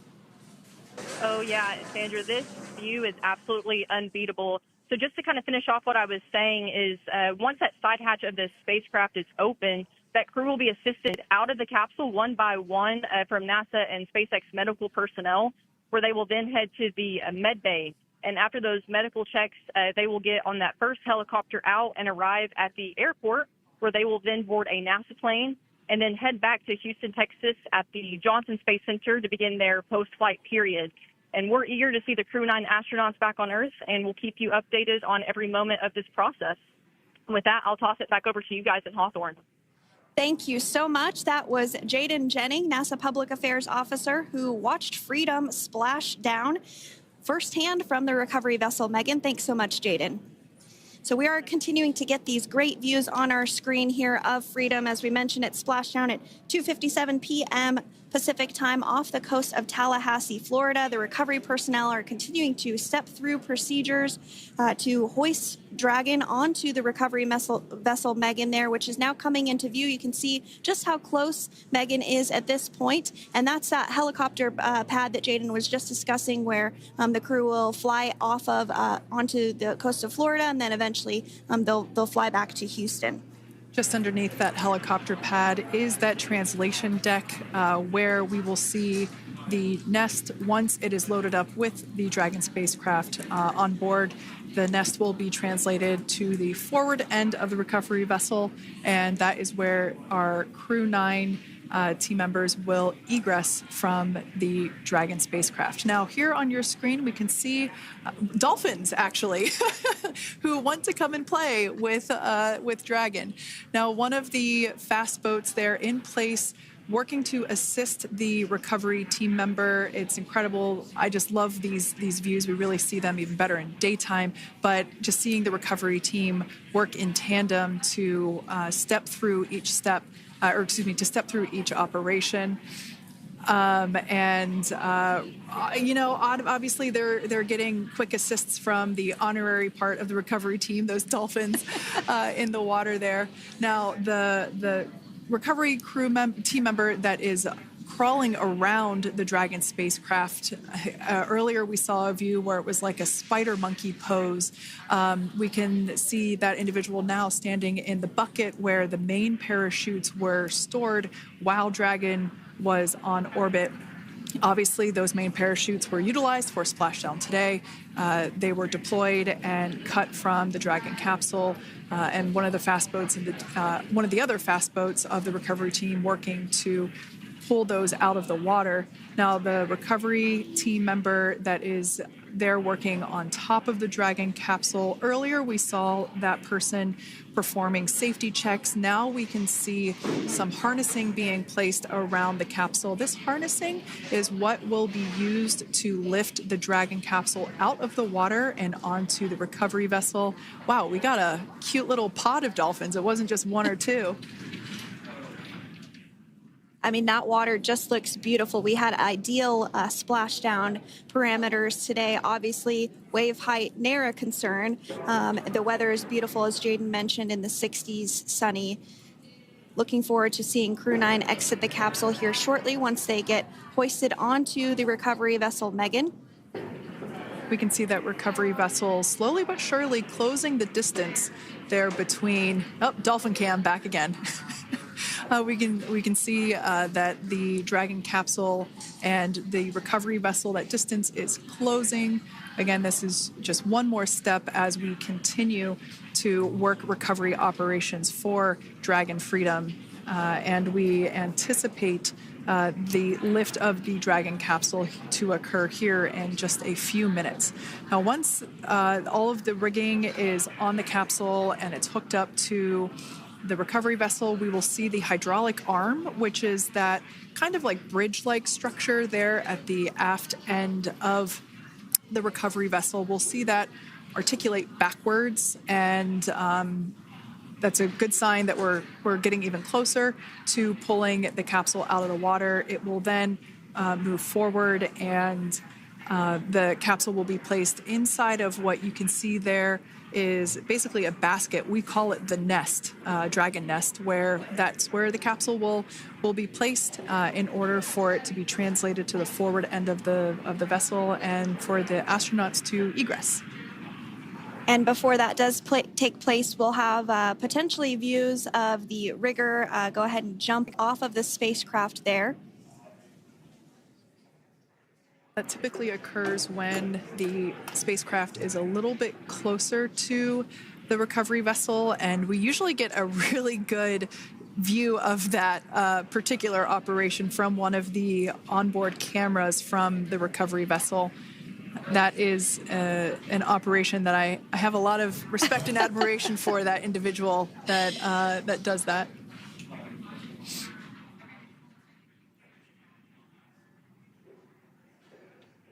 So again, Dragon continuing to get closer and closer to the recovery vessel, Megan. You see some of those ropes now coming into view as well. If you are just joining us, Crew-9 Splashdown off the coast of Tallahassee, Florida at 2:57 p.m. Pacific time with NASA astronauts Nick Hague, Butch Wilmore, Sonny Williams, and Roscosmos cosmonaut Alexander Gorbanov. They're now working through procedures to hoist this spacecraft up onto the recovery vessel Megan. We just saw that hydraulic arm get lowered into the lifting position. That arm will be the mechanism that is utilized to lift Dragon up and out of the water and into the nest located there at the aft end of the recovery vessel. And the recovery vessel being used today is, as we mentioned multiple times, is named Megan, but that's actually after NASA astronaut Megan McArthur, who flew on Crew-2 a couple of years ago.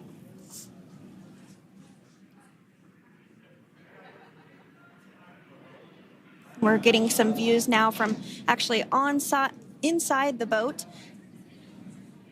Yeah, you're exactly right. This view is straight down the recovery vessel. That platform that was closest to the camera, that is the egress platform. Freedom, rigging is almost complete. Approximately 5 minutes until capsule lift. Great news there from SpaceX Core. So about 5 minutes left until we see Dragon Freedom get lifted out of the water. That hydraulic arm, as I said before, is the mechanism that will lift it. It's quite swift, actually, the whole process of getting the spacecraft. Brace for capsule lift. Bracing. There it goes, Dragon Freedom being lifted out of the water and onto our recovery vessel, Megan.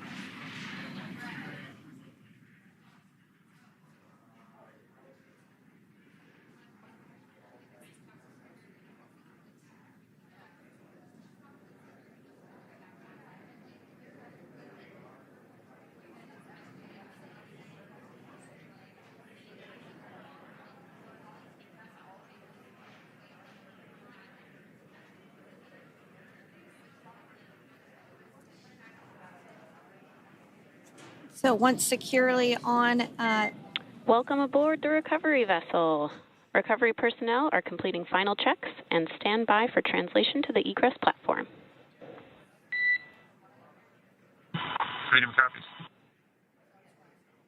Great news there, letting us know that Dragon Freedom has been successfully recovered from the water's surface. If you've just joined us, we had an on-time splashdown at 5:57 p.m. Eastern Time, and we can now see that the water recovery operations are continuing to progress. The nest where the Dragon spacecraft is located is going to get moved forward. This will happen after one of the recovery crew members does some checks, and we'll also see some hosing. Obviously, the spacecraft splashed down in salt water. Salt water is corrosive, and we want to try and rinse out as much of the salt water as possible to reduce that corrosion on the metallic structures. So we can see some guidance there being provided, really steering the spacecraft properly into the Dragon's nest.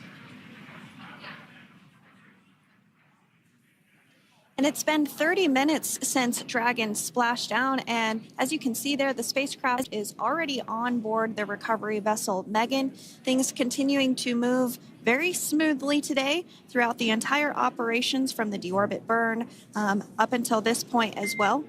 And Freedom, it looks like the positioning wasn't quite right, so they are working on repositioning the capsule in the nest now. Okay, copy that. Thanks.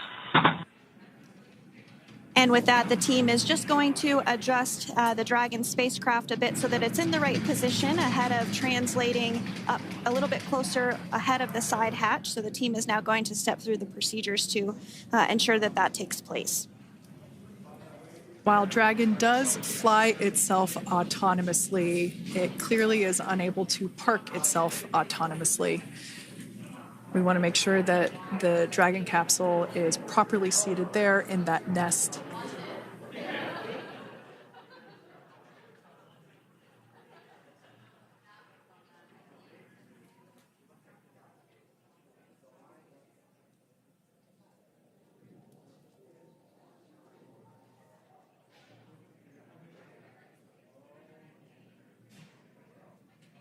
Once Dragon is fully seated in the nest, we'll probably see a bunch of that salt water come out from the bucket there located underneath the side hatch.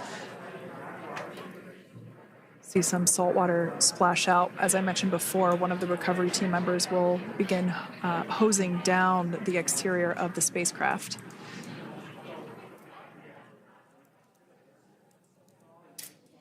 So you are continuing to get some great live views on your screen of Crew-9, which includes NASA astronauts Nick Hague, Sunny Williams, Butch Wilmore, and Roscosmos cosmonaut Alexander Gorbanov, who splashed down off the coast of Tallahassee, Florida, 2:57 p.m. Pacific time this afternoon.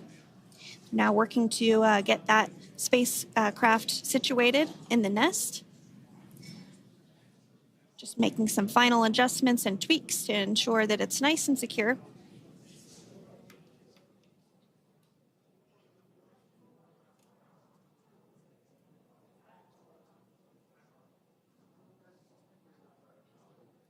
Once the spacecraft is seated and secured and oriented correctly in the nest, Dragon will be moved into the hangar located underneath that helipad that we saw earlier from the aerial views during recovery.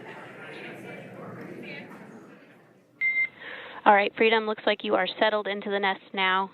Team is working through hypergol sweeps. Copy all.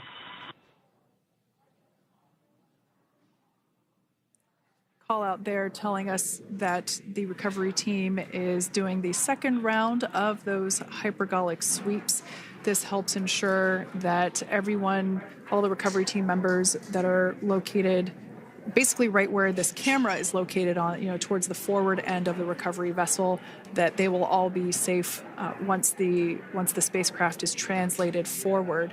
So we're just doing some additional steps to make sure that the hypergolic propellant that is utilized for maneuvering the Dragon capsule while on orbit, making sure that none of those vapors are still present on the exterior of the capsule.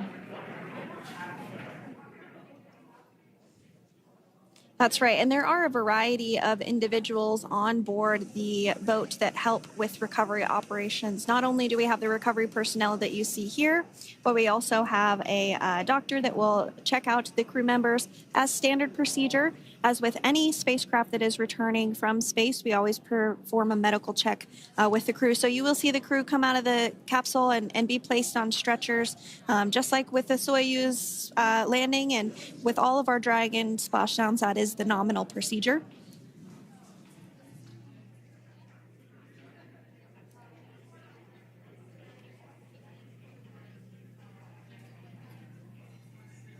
We'll stand by to see Dragon Freedom translate or scooch up a little bit closer to the camera angle that we're seeing right here. And then teams will step through procedures to get that side hatch opened. You see it right in the dead center of your screen there. It's kind of that rectangular shape. It has not been opened since Crew-9, which include Nick Hague and Alexander Gorbanov, launched back in September from the Kennedy Space Center in Florida. So that will be the very first time that hatch is opened.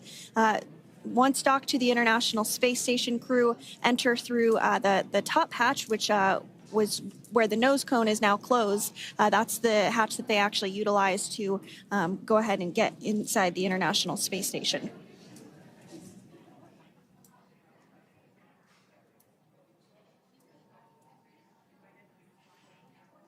So as we get a little closer to that hatch opening procedure, you might start to see more individuals come into frame for some of that support.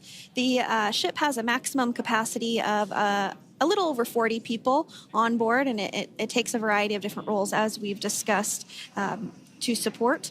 Also on board is the chief of the astronaut office for NASA, that's Joe Acaba.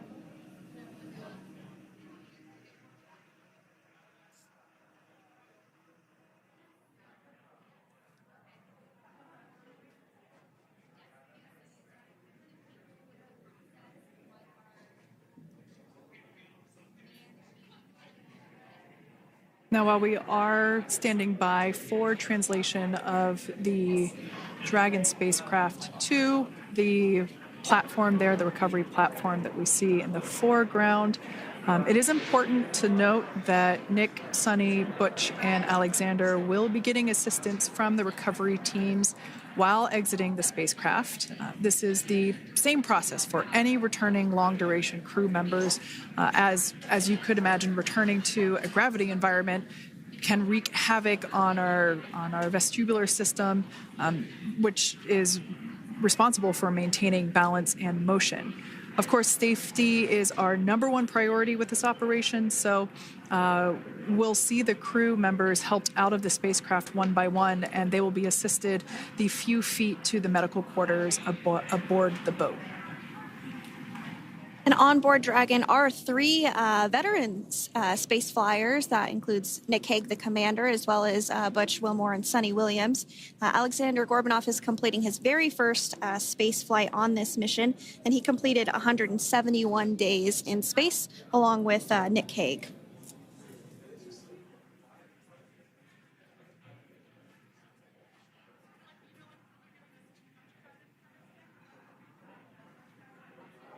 For those of you that have just recently joined us, well, I would encourage you to hit that rewind button and go back a few minutes. It was a beautiful splashdown of Dragon Freedom with the Crew-9 cohort on board. They had an on-time splashdown at 5:57 p.m. Eastern Time, 2:57 p.m. Pacific Time. We can see that the spacecraft... Freedom translation is in progress. Copy, and seal it. We can see that spacecraft was successfully recovered from the ocean surface and is now being washed with fresh water, as obviously they splashed down in salt water. So we're trying to rinse off as much of that salt water as possible. And we can see the spacecraft continuing to move closer and closer to that recovery deck. Freedom, the crew is working on side hatch opening now. Expect hatch open in about 2 minutes. Okay, copy that. And Kira, just wanted to say that you guys, you and the team did an awesome job, both uphill and downhill. Just really impressed. Thank you. Thanks, Nick. It's been an honor. This is a pretty exciting moment coming up. We are working to open the side hatch. One thing that may not be obvious from, just looking at the spacecraft here is that this side hatch that we're about to open, the last time it was open was when this spacecraft was at the launch pad.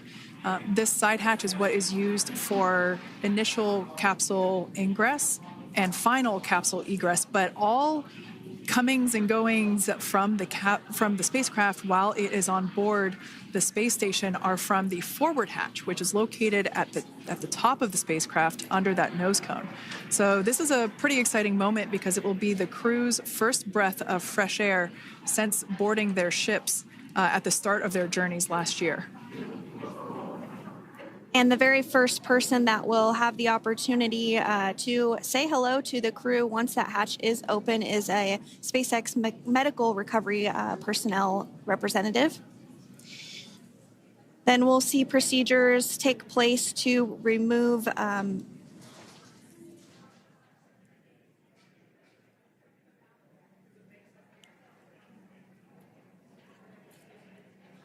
the footrests of Dragon. That will just help the recovery personnel get a little bit more room to access the crew and help get them out of the spacecraft.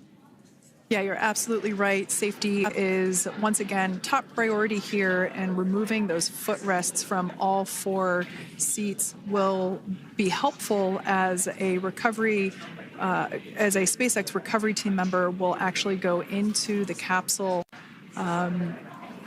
into Dragon Freedom to help the crew members unbuckle and stand up, and essentially we'll also see a fun little slide be put in place to help the crew members exit the spacecraft safely. So yeah, we're going to remove all 4 of those footrests to basically give a little bit more working room inside the spacecraft.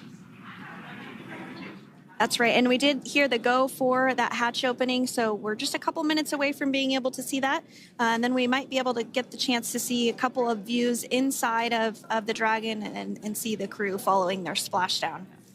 Now, opening that side hatch isn't quite like opening, the door to your car.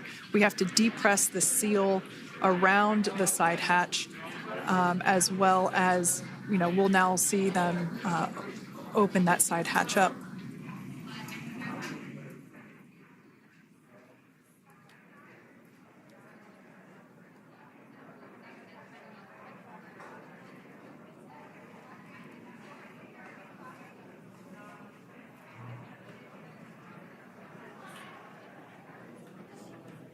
And there you have it. The side hatch is open for the first time since September.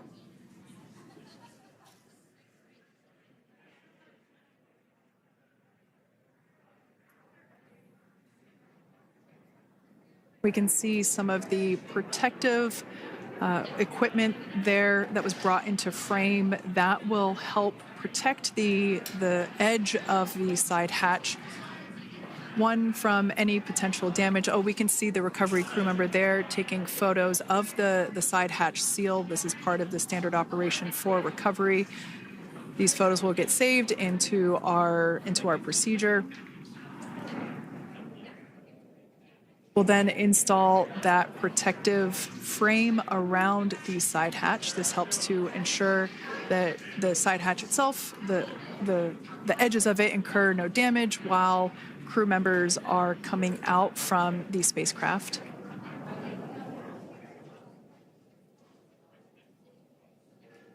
If you missed it, there was also a recovery team member that went inside. So there are now 5 people on board the Dragon spacecraft.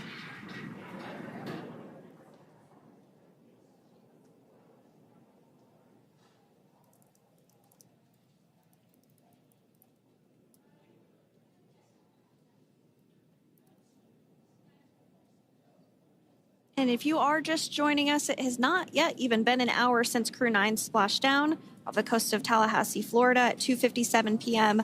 Pacific time. The crew is now on board the recovery vessel Megan, and the hatch is open.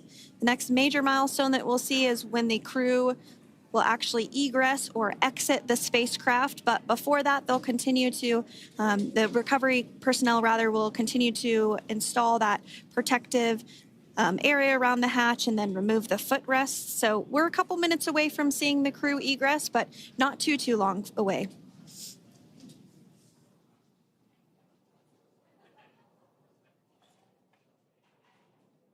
We'll probably see those footrests being handed out here in the near future, as I mentioned before. Oh, of course, we got to get a well-documented photo of the moment. Although we can't see it from here, I'm pretty sure there are 4 smiles on board right now. And we did hear that report out from the commander, Nick Hague, following Splashdown, that there were four smiles as far as he could see. Yeah, capsule full of grins. Now, generally speaking... And there we do see Crew-9, some happy waves, smiles all around back on Earth.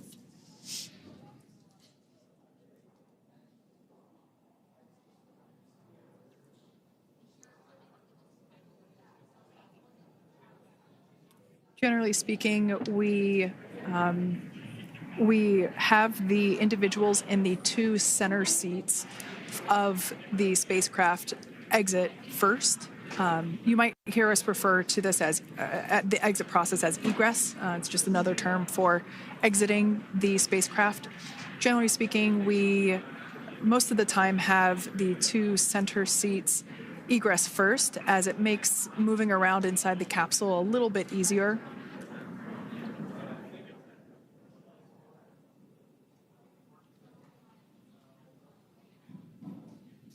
We can see the tablets that were previously located on the upper leg of the crew members. We can see those being handed out to the recovery team. Those were taken off prior to the entry phase, to spacecraft reentry. Those had to be stored and secured prior to dynamic operations.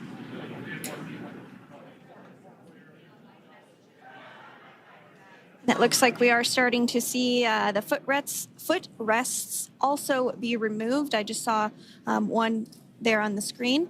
There are 4, of course, 1 for each crew member.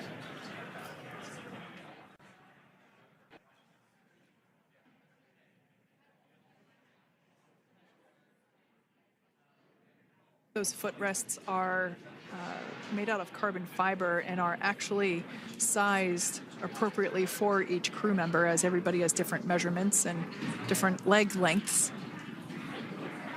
Same goes for the armrests and the bucket length of each seat. We size those appropriately for the crew members and to ensure their comfort and safety.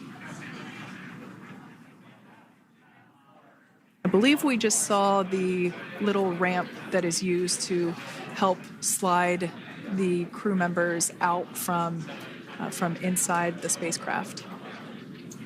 And once the crew does exit Dragon Freedom, they will be placed on to a stretcher to go to a medical bay for medical checkouts. This is standard procedure for all Dragon spacecraft flights that Splashdown crewed, as well as for our Soyuz spacecraft that land in Kazakhstan.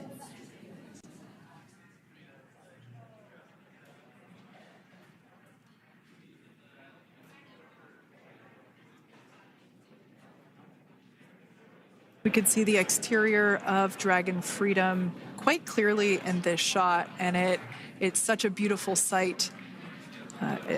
I personally prefer the capsule when it has some of that charring from atmospheric reentry. It is the signature sign of a capsule that has returned to Earth.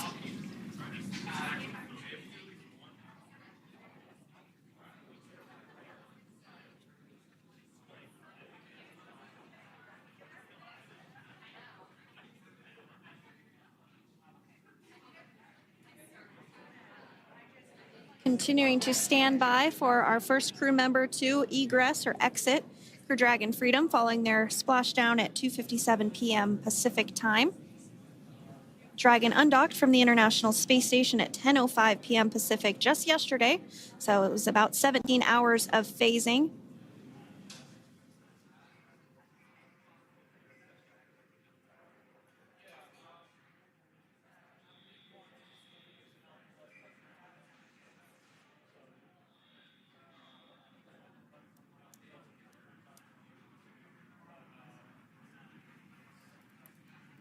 And while on board the International Space Station, Crew-9 contributed to 900 hours of science, over 150 research experiments and investigations, making great use of the microgravity lab of the International Space Station, which celebrates 25 years of continuous human presence this November.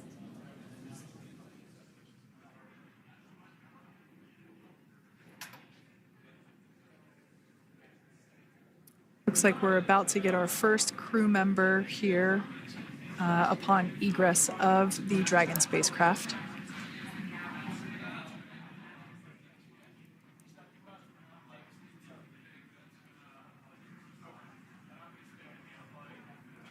So we are standing by for that egress. Outside of Dragon, you do see one of those stretchers. This is the expected procedure as the crew will be taken to medical facilities following their exit from Dragon.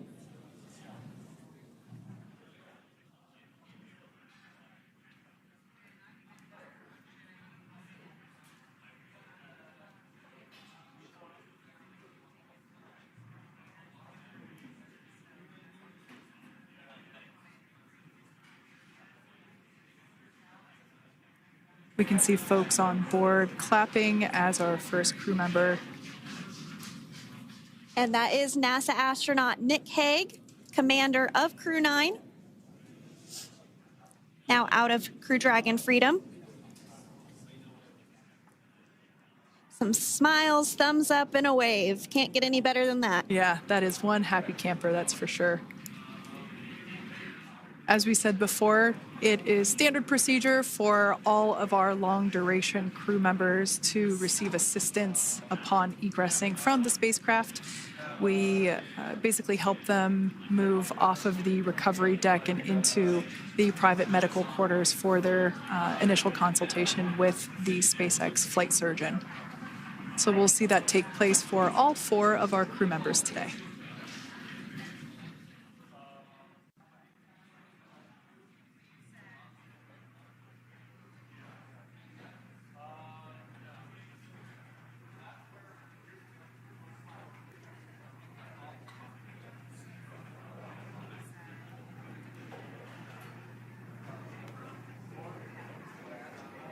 And we are standing by for the next crew member to exit Freedom.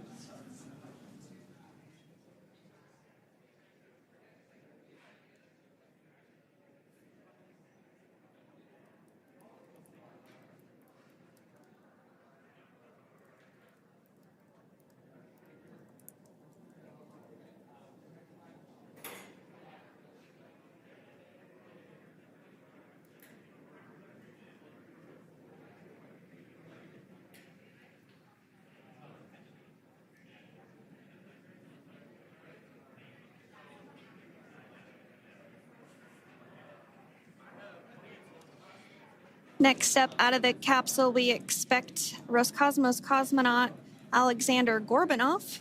His first space flight. Spent 171 days in space alongside NASA astronaut Nick Hague.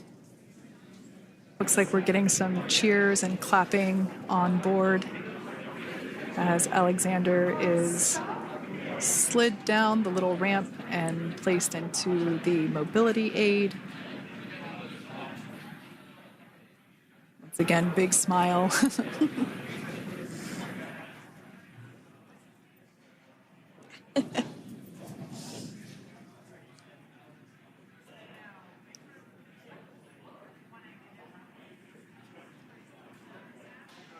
Now, the 2 crew members remaining in Dragon are NASA astronauts Sunny Williams and Butch Wilmore.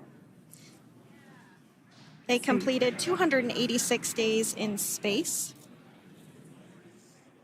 One of the remaining footrests being removed from the Dragon spacecraft.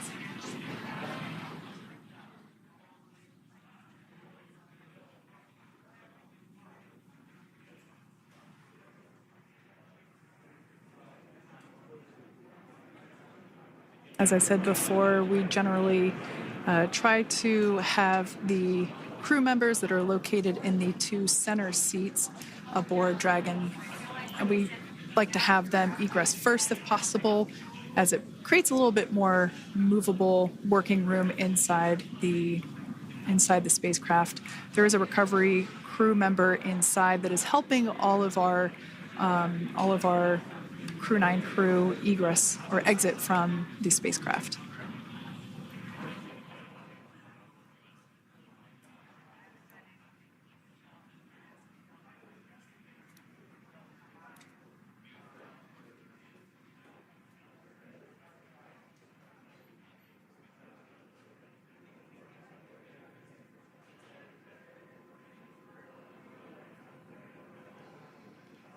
We are standing by for the next crew member to egress or exit Crew Dragon Freedom following the splashdown not even an hour ago at 2:57 p.m. Pacific time.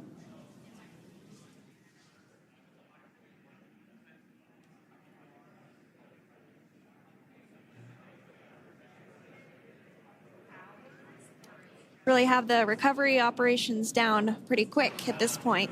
Yeah, it's pretty incredible to think that, just 5 years ago when we were doing the initial demonstration missions of the Dragon for Crew Dragon, that now we're under about 30 minutes for, to retrieve the spacecraft from the water, and just several minutes here while it's been on board, and to get everyone, really to get that side hatch open.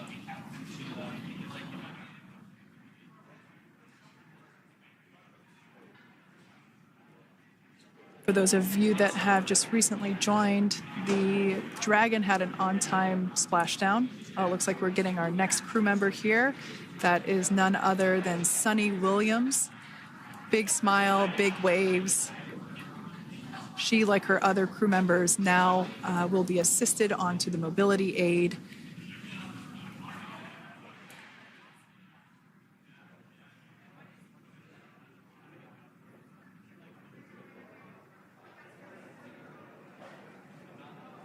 There we have it, some waves, some thumbs up, and some smiles. Definitely seems to be a theme among all recovery operations. Absolutely. And of course, that leaves NASA astronaut Butch Wilmore inside Dragon in seat 4.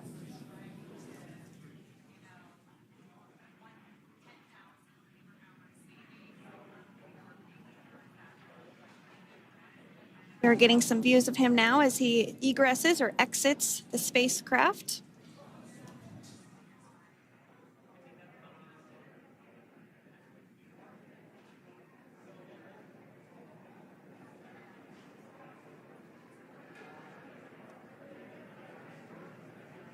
Once again, some elation and cheers there from Butch Wilmore. As we mentioned before, returning to Earth coming from a microgravity environment can wreak havoc on the body. So it is customary and just standard procedure for all of our long-term space residents to get assistance once they are back on board the recovery vessel.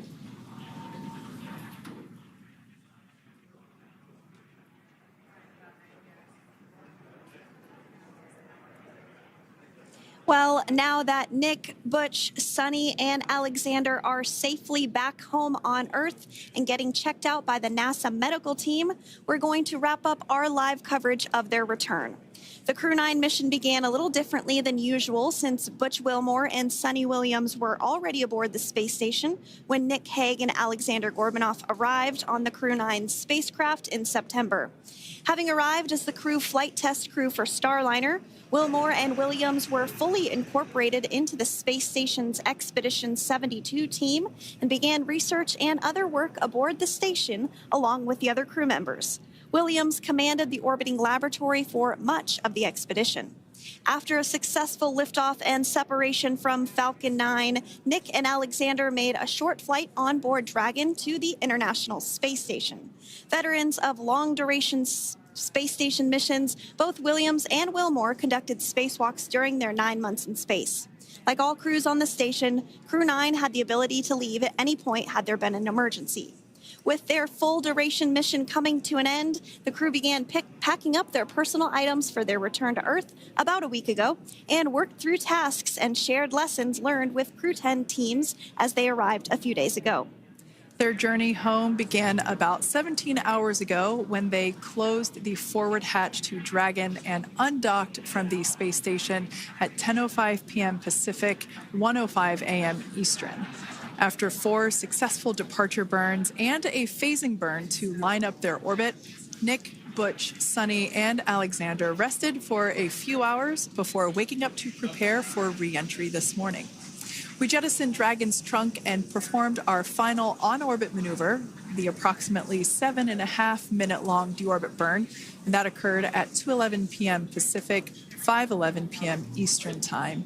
And that sent Dragon on its path home.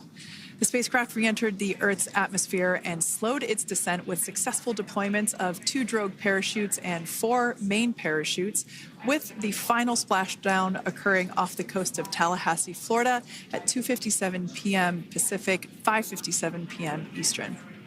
Following that successful splashdown, we saw SpaceX recovery experts move in and prepare Dragon Freedom for its lift onto the recovery vessel. And just a little less than an hour following splashdown, we saw Nick, Sunny, Butch, and Alexander make their way out of Dragon and into the recovery ship's medical facilities, safe and sound. Next up, they'll catch a helicopter flight back to shore, where they'll transfer to aircraft that will take them home. The astronauts will take a NASA plane for the short flight back to Houston, where they'll be reunited with family and friends to bring an end to this mission. It's been an honor and a privilege to share their journey with all of you as we continue this new era in human spaceflight. Return today marks the end of the direct handover we executed after successfully launching the Crew-10 mission to the space station just last week on Friday, March 14th. Thank you, as always, for joining us for tonight's coverage of the splashdown of Crew-9. Remember to follow SpaceX on X and NASA online and on social media for updates for the very latest on crew and cargo flights to and from the International Space Station. And we'll continue to share the progress of Nick, Sunny, Butch, and Alexander on social media as they travel back home. We do also have a post-splashdown media briefing coming up at approximately 4:30 p.m. Pacific, 7:30 p.m. Eastern, where leadership will share a final update as we conclude this successful mission. So, from all of us at NASA and SpaceX, welcome home, Crew-9. So long.